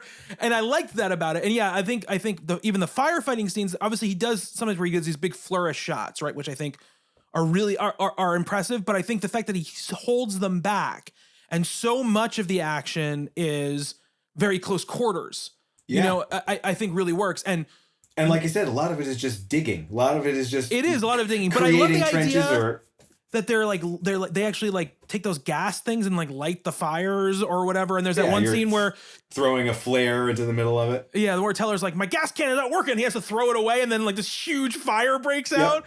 And then you know, Brolin saves him, and he's like, oh man. He's like, oh, and then Brolin's kind of like, that was close one, wasn't it? Like I've done this one a million times before, and I like that scene. I really liked because it's like. I know so much about Josh Brolin's character just from this scene. Cause like Teller, maybe he messed up, maybe he did what he was supposed to do, you know, and it caused an issue, but Brolin doesn't go off the handle. He doesn't scream at him, you know, or whatever. Like he's much more on his ass when they're training. Right. And he's like, you know, and he's like, if you don't know these fire codes, you know, everyone dies or whatever. That scene where he's sort of watch out. That's a great, it's a wonderful monologue. It's pretty early in the movie where, you know, firefighters gave their lives to learn these things that, you know, now you should not do, you know, learn from their mistakes or, you know, you're disrespecting them. I really like that moment too. Yeah. So these big things, these melodramatic, I think really work because the setting is so big and so dramatic, right? It's sort of like this idea, right? The Aaron Sorkin thing, which is like his big operatic, everything is really important dialogue really, really works when it's about like, is Russia gonna invade, you know, China? But works a lot less when it's like, how funny is this joke gonna be tonight on our comedy show? You know, So like, I think that this is too where those big operatic moments really work here in the firefighting scenes, and they really did light a lot of fires. Like, and like they're like it was really fucking hot, and they're talking about this one scene where they're all kind of like those solo shots of each kind of character where you're like low angles, silhouetted beautifully, sure. They're standing behind like real fire, and they were saying like, you know, we have to stand there looking all cool, like when those shots are. But the moment they cut, you see all these tough guys like being like, oh my god, and like running away and freaking out. So I think all that stuff works. Like the tree thing we talked about, the tree thing works so well because you know the stakes.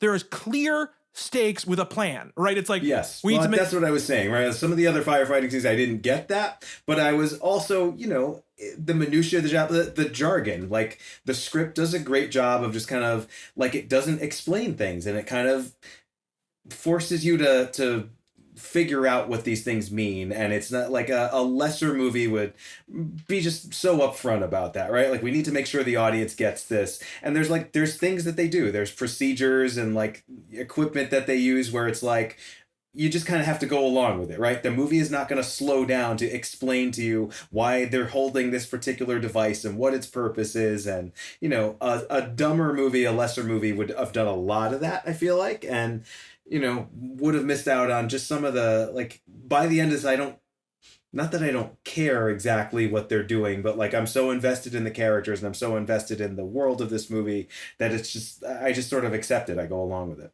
Yeah, I agree. Like, I love in movies where it's like, look, this is our job. We wouldn't sit down and explain everything we're saying at every moment, right? So it's good. You're gonna have to get it from like context clues, from visual storytelling, and just from how people react to how certain things are happening, right? And to give the movie credit, I do not like the scene between Teller and Brolin when he's yelling at him. The makeup scene, I think, is very well done. Like, I think because I think it feels more to me what the movie set up true to Brolin's character, right? Where he's like, look, man, like, I yelled at you. It wasn't fucking about you. It was about me, like about my shit. You reminded me of something. Sorry, finish your thought. But Yeah. There's a scene that I missed that we need to talk about from earlier in the movie. Okay. That I think is one of the best things in the movie. And I really liked that, right? I liked that discussion between the two of them. And I also like Brendan. Is that his name? Brendan the Miles Teller character. We don't have a scene where he goes back on drugs and falls back into like a pit, because I like that his resolve and this sort of dedication to like this daughter that he wants to be a good person for is stronger than some guy who just says something mean to him one time. And we think he's going to make it either way, like whether he stays with them or he doesn't. Like, we get the sense, yeah, absolutely. We just want them to be okay with each other because we like these two guys. And I like that whole part of it, so I want to give them credit for that, because I think it does, work really well. So go ahead. What was the scene you wanted to talk about? Yeah, there's a great moment. So when they are like this whole procedure of them becoming hotshots, right? Like, they're basically being tested. It's like a year's worth of, they've put years into this, and then they go out to this fire and there's an evaluator there. And this guy's job is to basically watch them do their job and see if they are good enough to be hotshots, to take this step up in the hierarchy.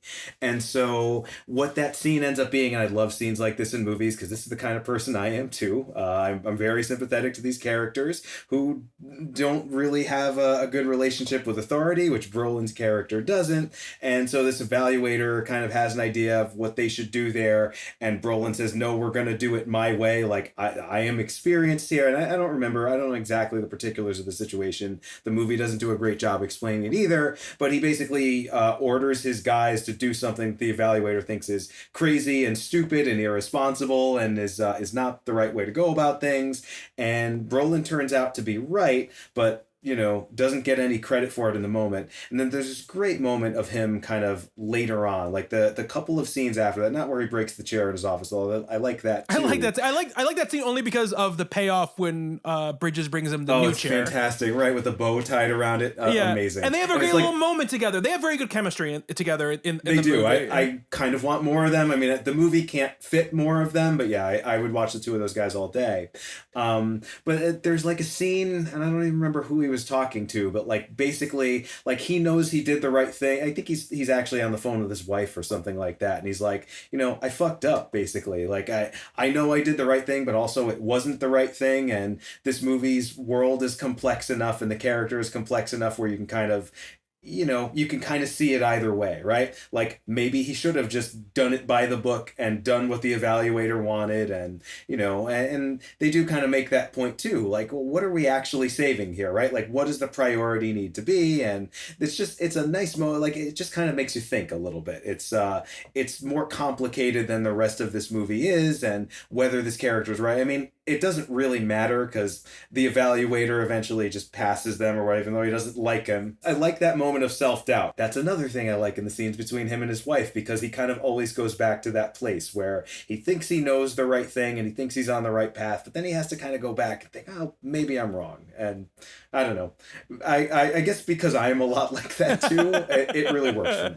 I think, again, this is where I think the movie is playing two sides with him, and which is where I think some of these things don't work, which is that, obviously it's a big deal that they become hotshots, but we know from moment one they're going to become hotshots. So setting up that kind of like roadblock, and it feels like another one of those, like, we need this moment in the screenplay where you feel like they're not going to get it.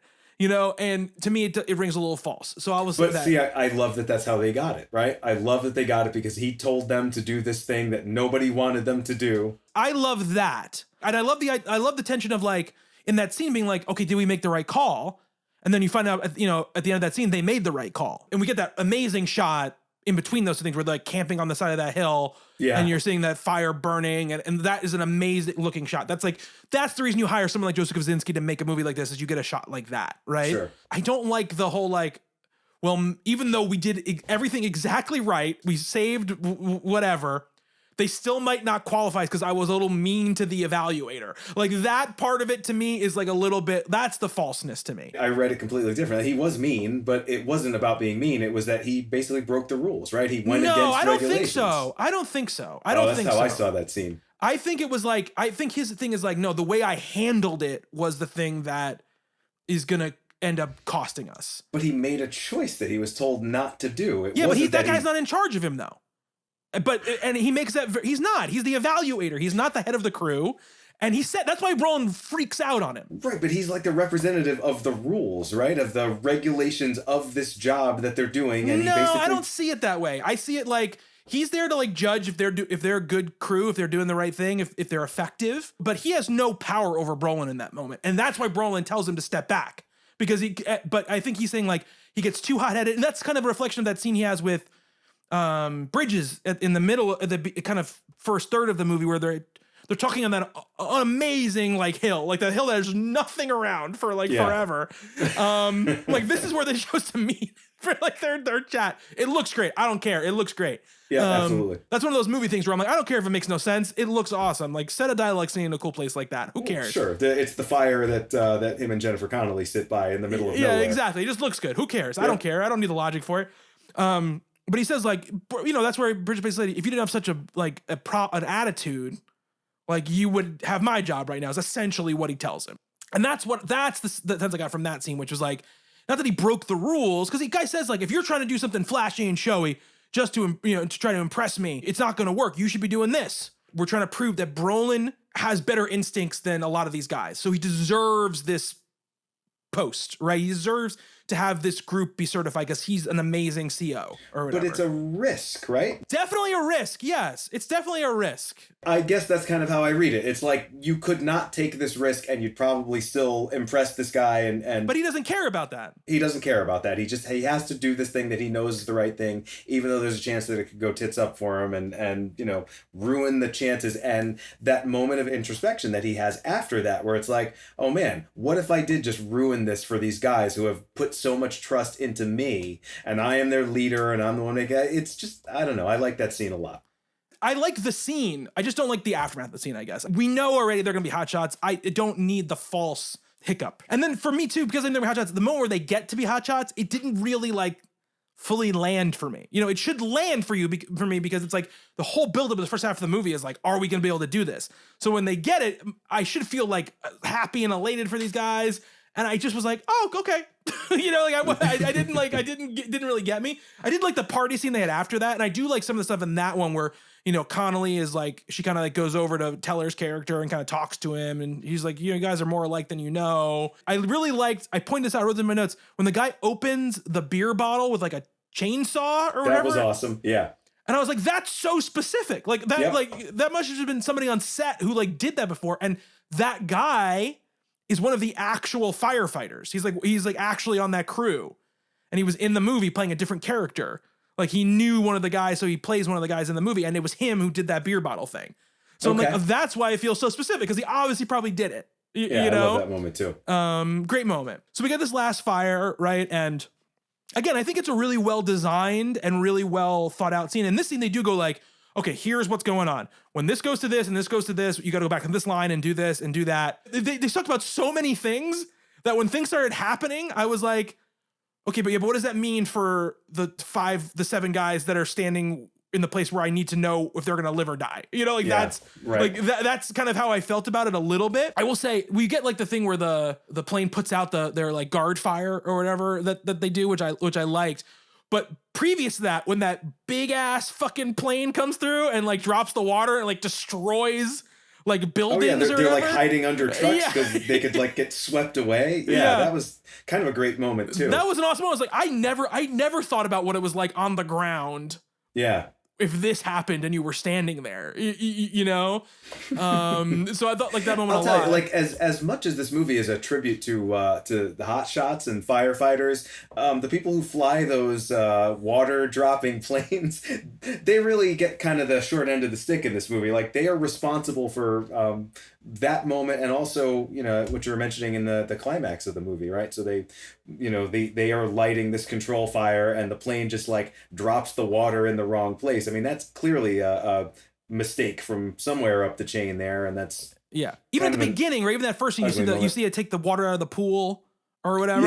Yeah, with this like an oblivious old guy. Yeah, like a well, then he's like, "Oh right, yeah." Yeah. But then they drop the water in the fire, and that's when we get Brolin being like, "Oh, they don't even know. They're not trying to put this thing out at all, or whatever." You know, so like you get the sense that like these guys don't know what the hell they're doing. They make Teller the lookout, right? And he's got to go do the lookout, and you have that other kind of guy who's like kind of shepherding him back and forth.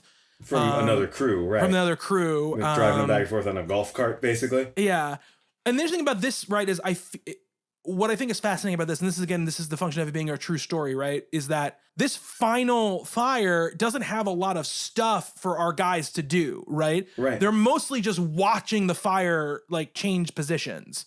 And like you said, they have that moment where they're all kind of sitting there, and there's that one moment where they're like, what, are we just going to sit here, like, the whole time? Like, what's the deal here? Like, we should be out doing something. We can't just sit here.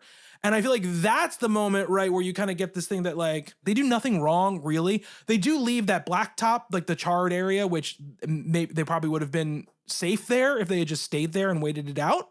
You know, I think that's part of the point. But they said, no, we have to go and try to get the line so we can try to save these houses. Like they're worried about it getting to this town. It's not their town. Again, we're talking about real world here, so it can't be their town. It's same county, same like it is, general but again, vicinity. like for a movie, it's much easier if it's like it's their town that they're trying to save, right? It makes it much more immediate, right? And Teller's character, he's on the lookout, and then he's separated from them, and it gets more separate from them, and like he has to go back with this other guy, and the other guy kind of takes him back to base camp, basically, because that's their orders, is to leave.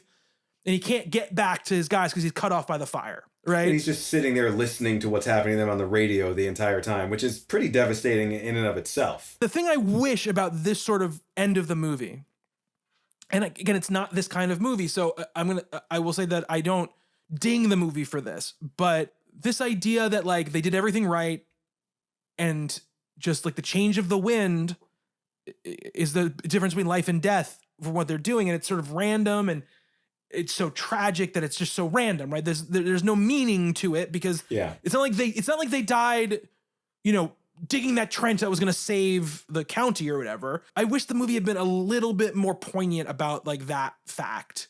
But I mean, that scene is harrowing. They do a good job of setting it up early where they do the test where like, you know, they get in the shelters, you get in those bags, you dig a hole with your face, you know, as long as you can breathe, you're fine. I like that they don't make it gruesome. I like that you don't like, you know, the last time you see them, they're alive, right? Oh, I wouldn't have been able to handle that. It was bad enough. So they, and we haven't talked about the shelters, which I guess is a real thing, but it's basically a blanket, like a sheet that kind of forms like a cocoon almost. You have to deploy it, and that's the big thing, right? Like, you know, someone tells you deploy, and that's what you do. You kind of get under this thing, like you said, like press your face into the ground. If you can breathe, you're alive.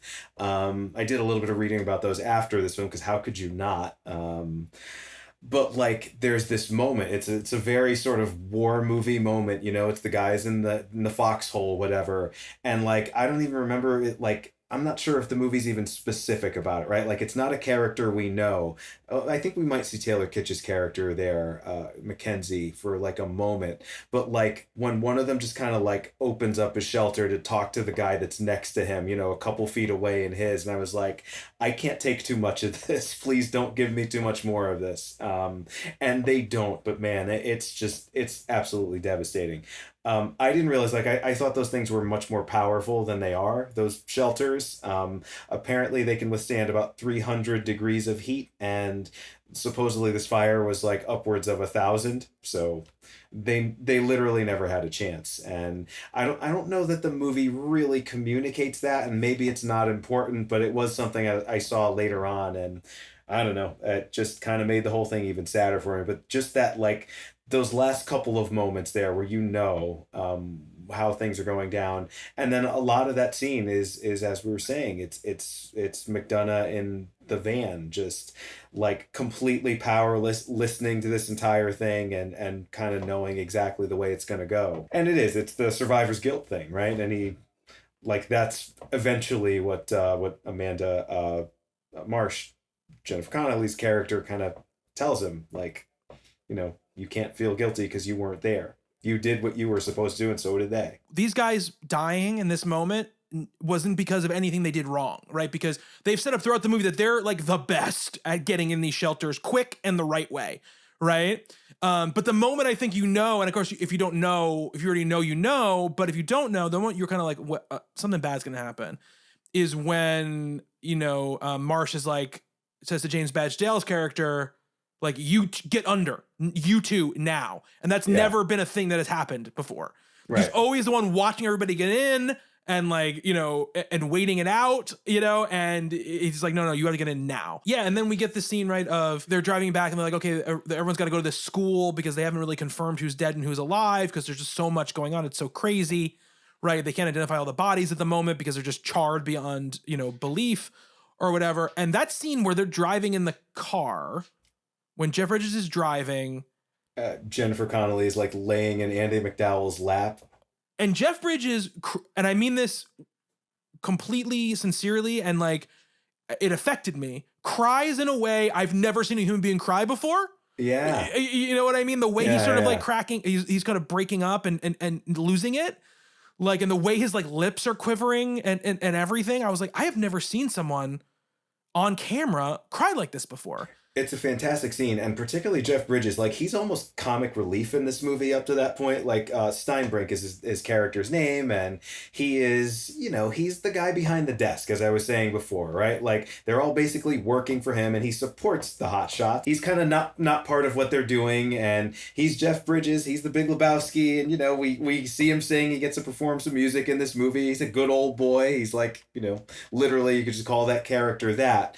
And in this moment, like, it's so different from what we've seen from him in this movie up to that point that, I think, again, it's that contrast, right? It really sort of stands out there, and like all the acting in that scene is fantastic. And the one afterward, there's this great moment also, like, I don't know that I've ever seen this, right? Like, where they're in the gym there and they basically, the wives and families, they've been told that there's one person who survived and they don't know who it is. And it's Brendan McDonough, it's Miles Teller. And he walks in, and there's a moment where, and maybe I just made this up, but I swear it's in the movie, where like they kind of see him walk in, and there's this moment where it's like, oh shit, that means my husband died, right? Like, if this guy's alive, that means the one that I love and really care about is not alive. And it's just, it's a real honest moment. It is. I wrote that down. I was like, Miles Teller walks in that room and everyone looks at him like,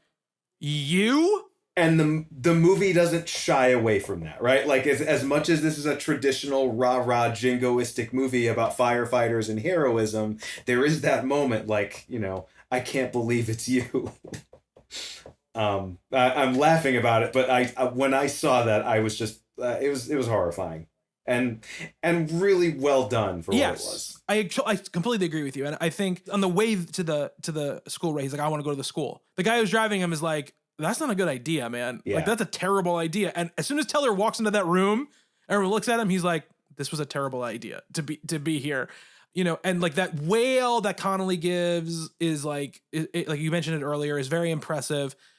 And like, they're both really good in this scene when he walks outside. Again, I just don't like that she has to like comfort him. I'm like, her husband just died. Like, I know his friends just died, but like, it's not the same balance. It would be nice. Like, you do get the scene with the two of them at the picnic earlier in the film. I mean, she's the mother of these boys, right? She is. But again, this is a classic female archetype in a movie. The guys get to be complex and have whole lives. And her whole thing is, I got to make the guys feel better. Like, that is, you know, and so. You're so progressive.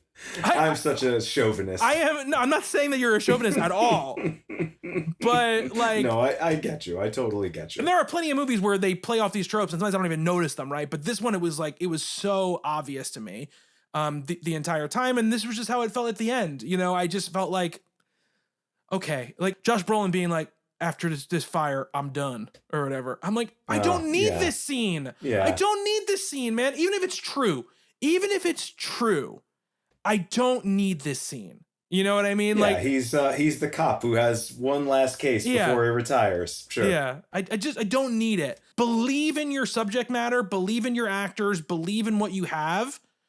Don't try to tell me how to feel. Let me just feel the way I'm going to feel it. Because I think that's why the Teller character is so successful, because we talked about there's so many scenes without dialogue with him, you know, and I think those work so well in those things. There's two scenes we didn't talk about, which I want to quickly go over. The snake bite thing, which I really liked. Again, it's another sitcom-y thing. I really liked it. That worked for me, yeah. That felt pretty real. I liked that a lot, and I liked the way, like that's where you get to see like how the town, like those nurses, like how impressed they are about who they are and what they do and stuff like that. Like that's very cheesy, but it was the kind of cheesy that worked for me. And the Josh Brolin like monologue to Jeff Bridges when they're like next to that like fire pit in front of Jeff Bridges' house, when he talks about the bear, when he explains what the bear imagery is. Like, they're very good actors, and I think the monologue is pretty decent. And I liked like the metaphor, right? How he says like, I kind of feel like that bear right now, you know, or whatever. It's a bear on fire barreling through the woods. It's the most beautiful and most terrible thing I'd ever seen. Yeah. And then in his dreams, he interprets that as just a bear made out of fire. A bear made out of fire, yeah. I kind of don't feel like this movie needs that image and that metaphor. I like the scene. I almost would do that just with the dialogue. I really don't like that this opens with the flaming bear in the dream sequence. Unnecessarily showy, and you know that might have actually been something that the actual Eric Marsh said. I don't think this movie needs it. No, it could have just been that scene. He could have just talked about it. I think it would have been more effective without seeing like a CG fire bear in like flashes. Again, that's the kind of thing we talked about. I think I talked about this a little bit in Oblivion. Feels like Joseph Kosinski seeing better movies and trying to put like that kind of thing into his movie. You know what I mean? Where it's like, what's the movie? You know, it's like... What did it remind you of? A little bit of like Blade Runner, a little bit. the horse? Yeah, the horse, exactly. Yeah, I guess You know what I mean? Like, but it's like this thing where it's supposed to be this symbolic thing, like where... Or, you know, there's a lot of movies, and necessarily dreams, but it's like, oh, you know, when like Michael Clayton like sees the horse or whatever in the field or whatever. You know, there's like these scenes where people see an animal and it like changes their perception or kind of... And this movie already has metaphorical horses in it. So it doesn't need both. It doesn't need the horses and the bears. You pick one and you stick with one. Yep. It's a bear on a horse. We don't need to stack them up. Putting a hat on that. I love that. You know, so again, good scene. Just, it's like close up monologue for Brolin in that moment. And he's very good at it. It's just one of those things where I think, like you said, if that was just that scene, would have worked so much better. Because it would have been like a revelation. Even if we saw the real thing, right? Like that would have been horrifying though. I do not want to see the real thing. What? The actual bear on fire? No. And I'm sure they probably mocked that up at some point. I'm sure they were probably like, and I'm sure when no, this is too disturbing to see this bear. Well, unfortunately, all that made me think of was the movie Dreamcatcher. Do you know Dreamcatcher, the Stephen King adaptation, where there's a scene where... Butt aliens? Yes. But the Shit Weasels, I think they're called. Shit Weasels, yeah. I actually like that movie, but it's a terrible movie. But there's a moment where like all the animals are running out of the forest, and I think there is a bear, and it just, I don't know, brought back some bad associations of that. Last thing you want to be thinking about when you're trying to watch this serious, earnest firefighter drama. Yeah. Shit Weasels. So we were saying before, this movie was a bomb. It came out in October of 2017. It Total domestic box office was $18.3 million. It placed 5th on its opening weekend, not something you want. With around $6 million. And you actually, Boo 2, A Medea Halloween, The Snowman, and Geostorm were above it. Geostorm, yep. So there you go. People went to see Geostorm. They didn't go. So I want to talk about that. I know we've been kind of going for a while here and have had a lot to say about this movie, but like, who dropped the ball here? Because I feel like someone, I mean, I'm not saying this movie would have been like what Top Gun Maverick was, right? Like, I think that was a very specific thing at a very specific time, and that movie was successful, and we'll get into all that. We got an episode coming up on it, obviously, but like, I knew nothing about this movie. Like, if I had seen a trailer for this movie, if I had been at the movies and seen the poster for it, like, you know, before I watched it, I mentioned it to my dad. He and I, you know, have been seeing movies together, you know, long-standing tradition, and his taste is a little bit more limited than mine, but he really, you know, and I'm not, like, my taste is sometimes all over the place. He likes what he likes, you know, he likes these kind of traditional old-fashioned movies, war movies and true stories and, you know, these heroic epic dramas. And, you know, I was telling him about this movie. It's like, yeah, man, you should see this. It's like, oh yeah, I saw it. It was really good.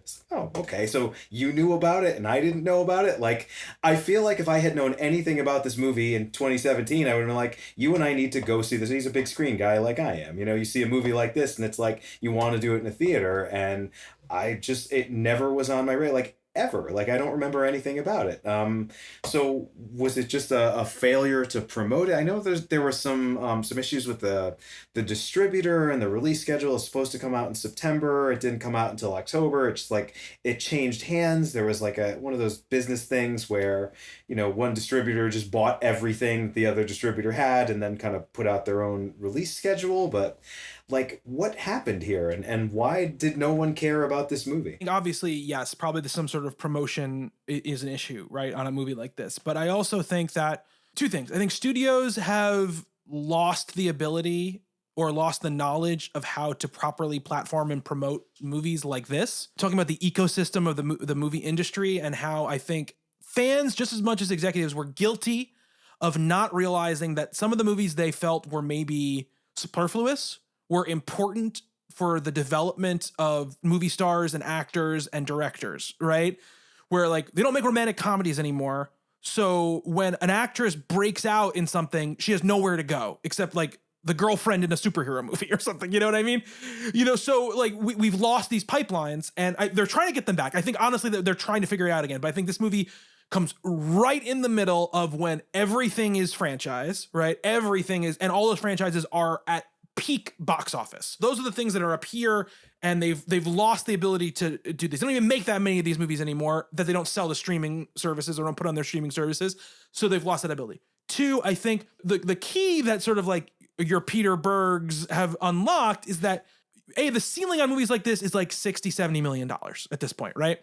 So you need to make the movie for a relatively inexpensive budget, but you also need to have a movie star who can draw people in the lead role. So Josh Brolin, God love him, is not that guy, right? He's not. Right. He is for me, but he is not for the mainstream movie-going audience. You need a Mark Wahlberg or a Matt Damon or someone like that who people go, because even Matt Damon will try to make these movies and they won't be successful, but you need someone like that where people go like, oh, it's blah, blah, blah actor. I really like them. I've liked a lot of their movies. You know, they've done movies like this before. Let me go see this one. I mean, like we talked about like some of those movies, right?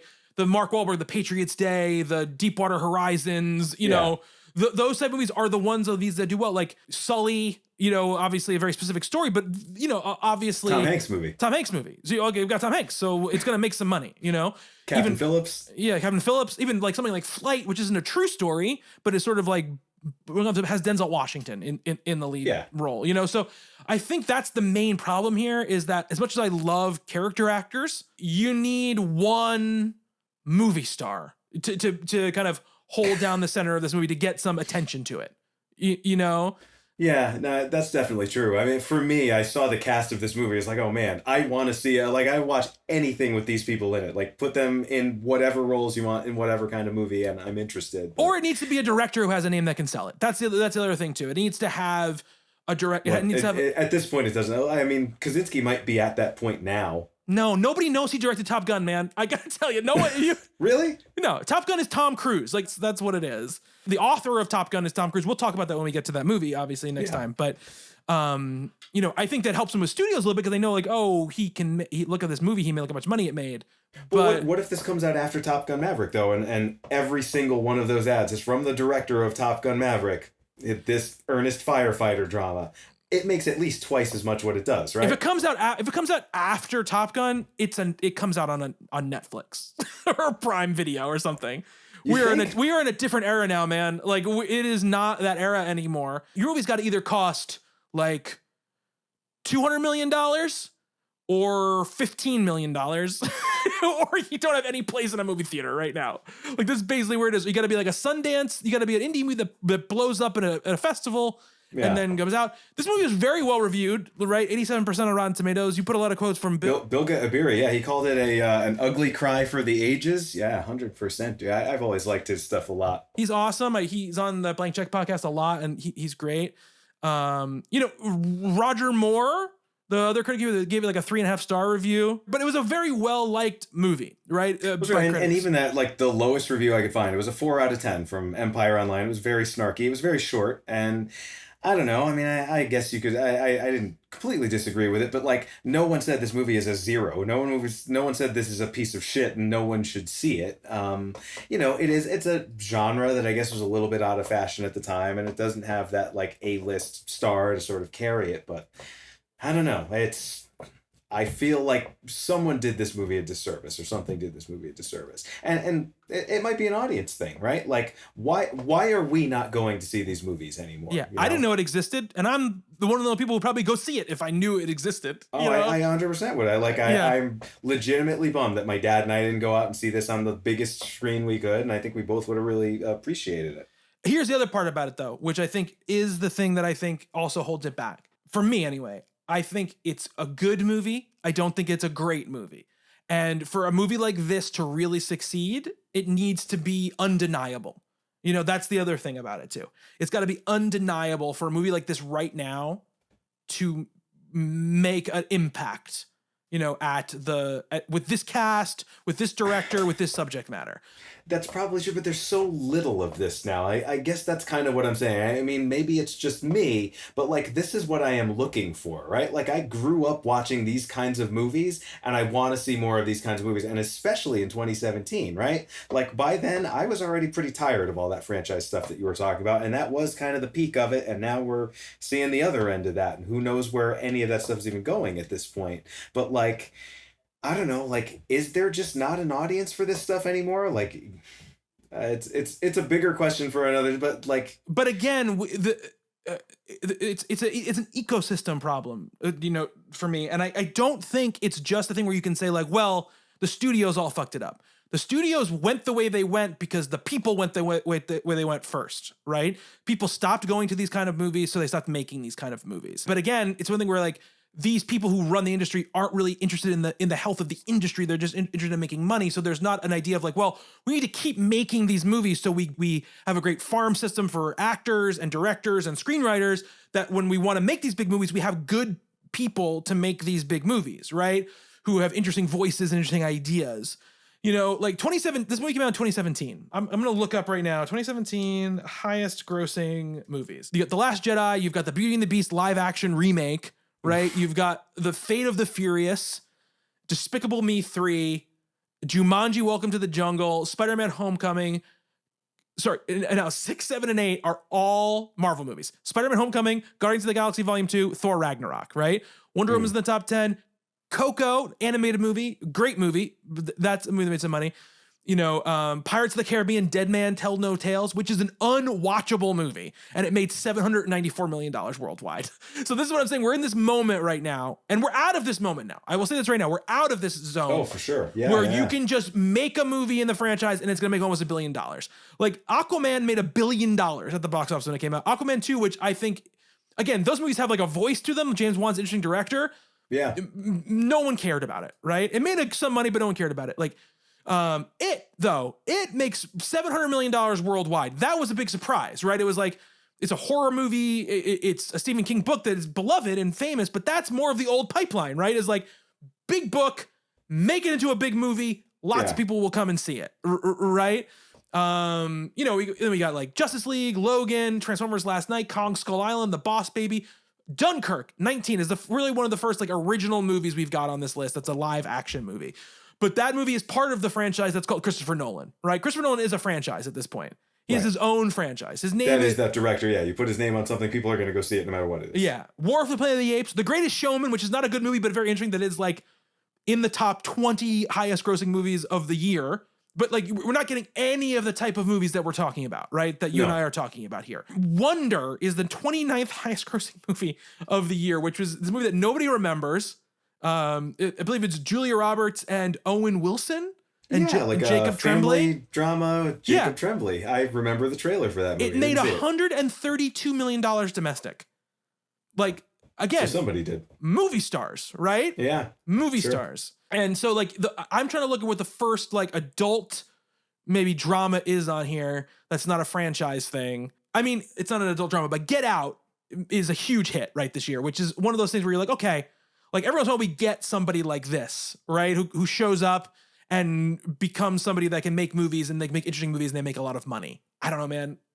Baby Driver is like kind of this, I guess, what we're talking about here. I'm stretching. Yeah. Well, I think Wonder is probably the closest thing that you've said so far. I don't know. To me, this is endemic of a thing that like Hollywood has kind of started to shut out this audience. Like I remember I had an older family member, like, a couple of years. It was right around this time, probably 2017, 2018. And they were like, someone gave them passes to, go to the movies, like gift cards or whatever. And like for weeks would just like look at it. Like, there's nothing for me to go see here, right? Like, obviously not interested in the Marvel movies, not interested in the CGI, the kids stuff and those kinds of things. And it's like, these are people who like love movies and want to go to the movies and want to see movies and were reliable and regular customers to the Hollywood thing.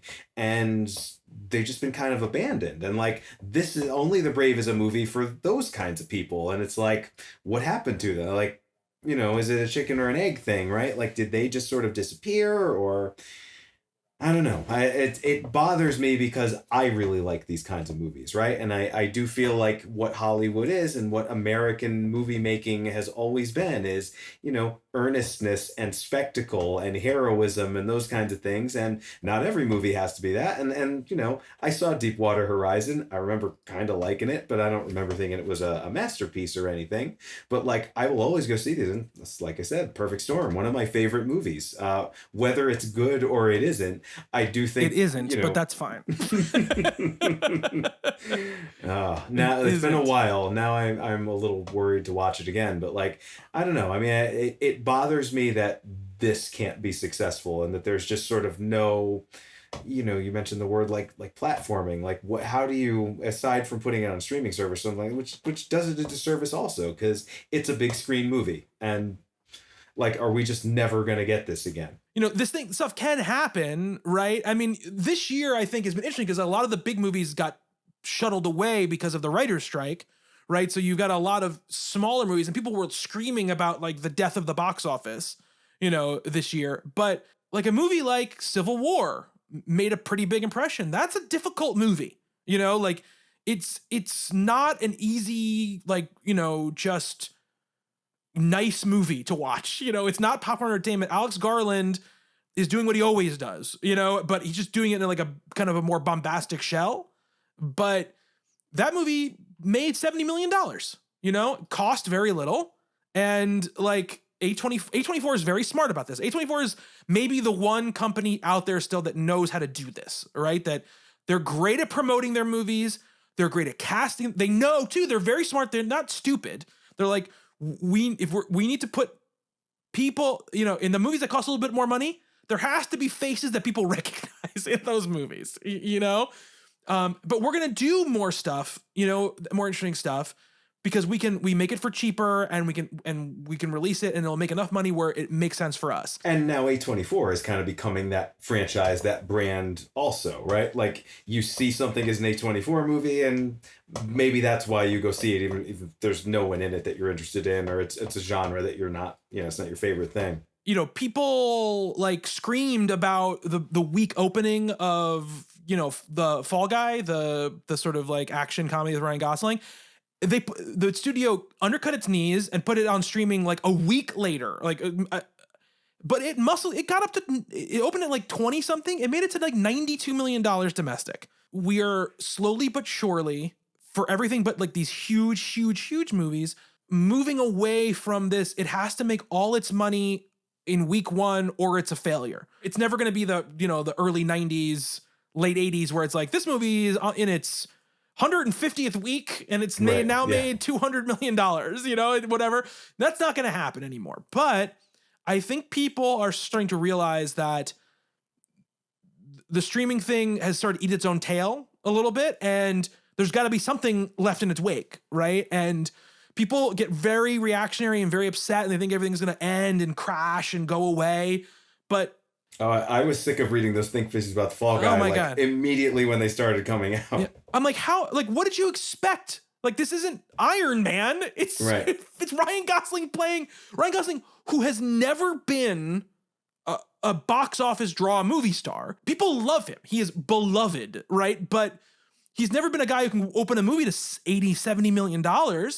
Neither is Emily Blunt.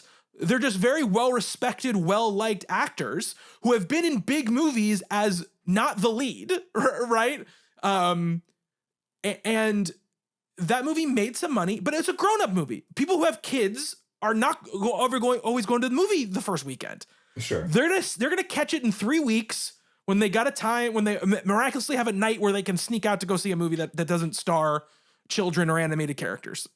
So I think the industry is going to start healing itself a little bit here because it's gonna have to, because all this sort of like bubble stuff they used to inflate their shareholder value is popping. And what's gonna be left is we got to kind of go back to the way it used to be, I mean, Anyone But You made a ton of fucking money with Sydney Sweeney and Glenn Powell. Yeah. It took weeks and weeks and weeks, but it just kept making like $5 million, $5 million, $5 million. And it set both of them up for exactly what's been missing, which is like, these people are ready to take the next step, right? They're ready to take the next step into something else. I'm looking forward to the days when there's multiple Anyone But, like, I didn't see that movie and I don't know that I ever will, but like there was a time where there'd be that and like something in another genre that was kind of doing the same thing, right? Like it wasn't like the number one movie, wasn't the biggest thing in the world, but people were going to see it. Like, the water cooler conversation, like that was the movie. Like, oh yeah, I went out on a date with my wife or my husband and we saw this movie and it was really good and you should check it out. And like, I don't know. I feel like, where's my Ashley Judd thrillers? They're Ashley Judd thrillers, adaptations of the kind of stuff that you read on an airplane, those kinds of movies. Like, not that those movies were always great, but like I miss them, the legal dramas and the, the like mid-budget action movies starring someone that's not like, your Marvel franchise person. Absolutely. I completely agree with you 100%. And I think, but also I think this is a function of getting older and starting to be able to sort of see that the whole of something is not just about the things you really love and get excited about fully all the time. You know what I mean? Like you can't have the movies that, because look, I love big blockbusters. I love them. I like to see explosions and people doing crazy stuff, and I will see those movies till my dying day. But those movies can't exist and continue to exist if you don't have all the other things as well. And it can't just be horror. I love horror movies, but it can't just be $7 million horror movies and $300 million blockbusters. It can't. But I love the theatrical movie-going experience. So when those horror movies do that stuff, like when Ty West does something and people actually go to see it, like, great. I'm not even the biggest fan of that trilogy, but I'm so happy that it's making money. And like, I want that to continue. I want to see who's the next Ty West, right? Like the movie I'm more excited about than anything.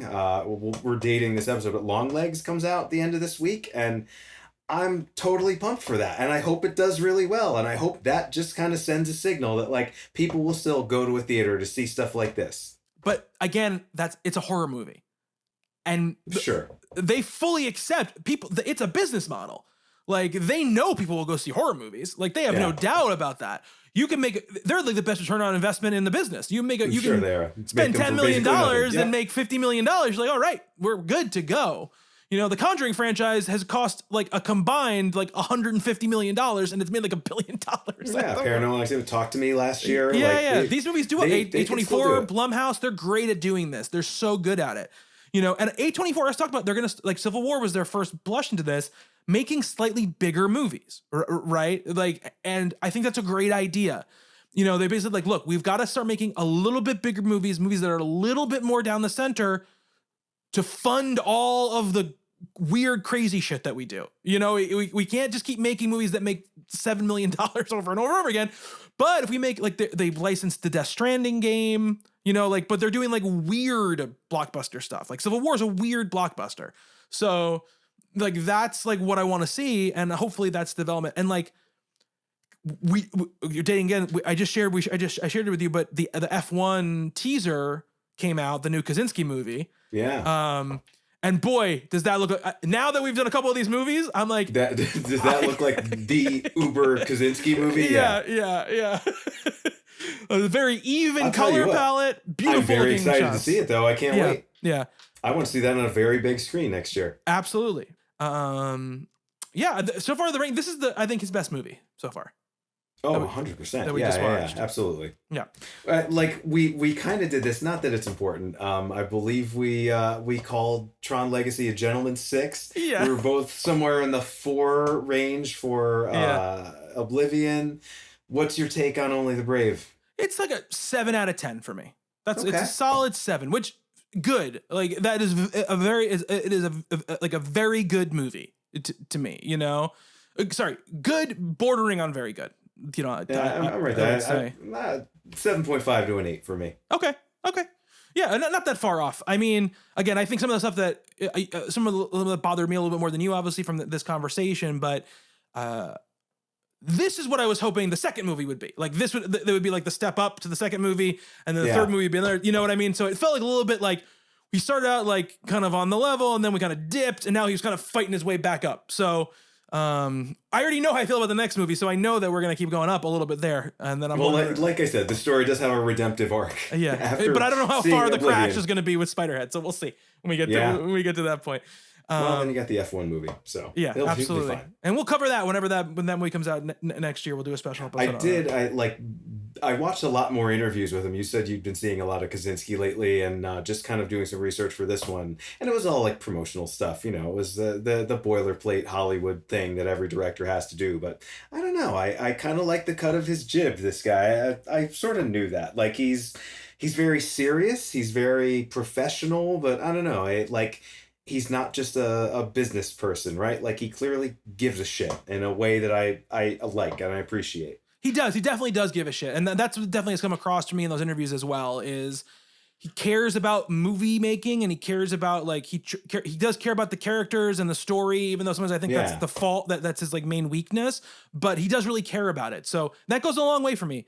I will say, the other two movies, I was able to find, like, less corporate EPK like interviews, more like, I mean, that's literally all that exists for this one. Yeah, actually talking to people, you know, and fans of the movies, or people that, you know, journalists and stuff like that, and those were very interesting to watch because he gets, you know, he gets a little bit more real on those things. Like, I listened to an interview with him that he did after a screening ad of Tron Legacy like a couple years ago, and he was like, real. It was right before this movie came out, because he talks about this movie at the end of it. And then it's still called Granite Mountain at that point. Because like, this movie Granite Mountain coming out in like 6 months or whatever, and they must change this right near the release of the movie. Well, yeah, because like I was saying to you, there was a clip from the premiere of this movie where he called it Granite Mountain. Like, is that a better title? Like, would that have done anything for this movie box office wise? It's a more evocative title than Only the Brave. Only the Brave is out of that book of, like, you know, it's complicated and like whatever works and like all of that. Like, here is just like a generic phrase that fits into sort of a genre.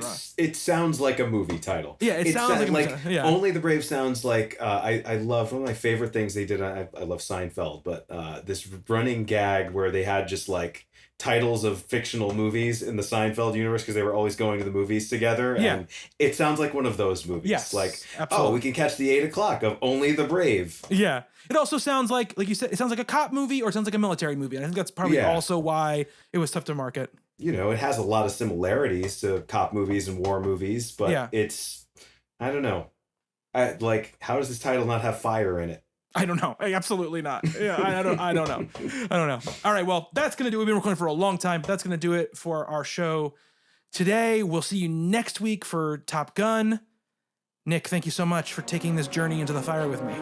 Yeah. All right, guys, we'll see you later.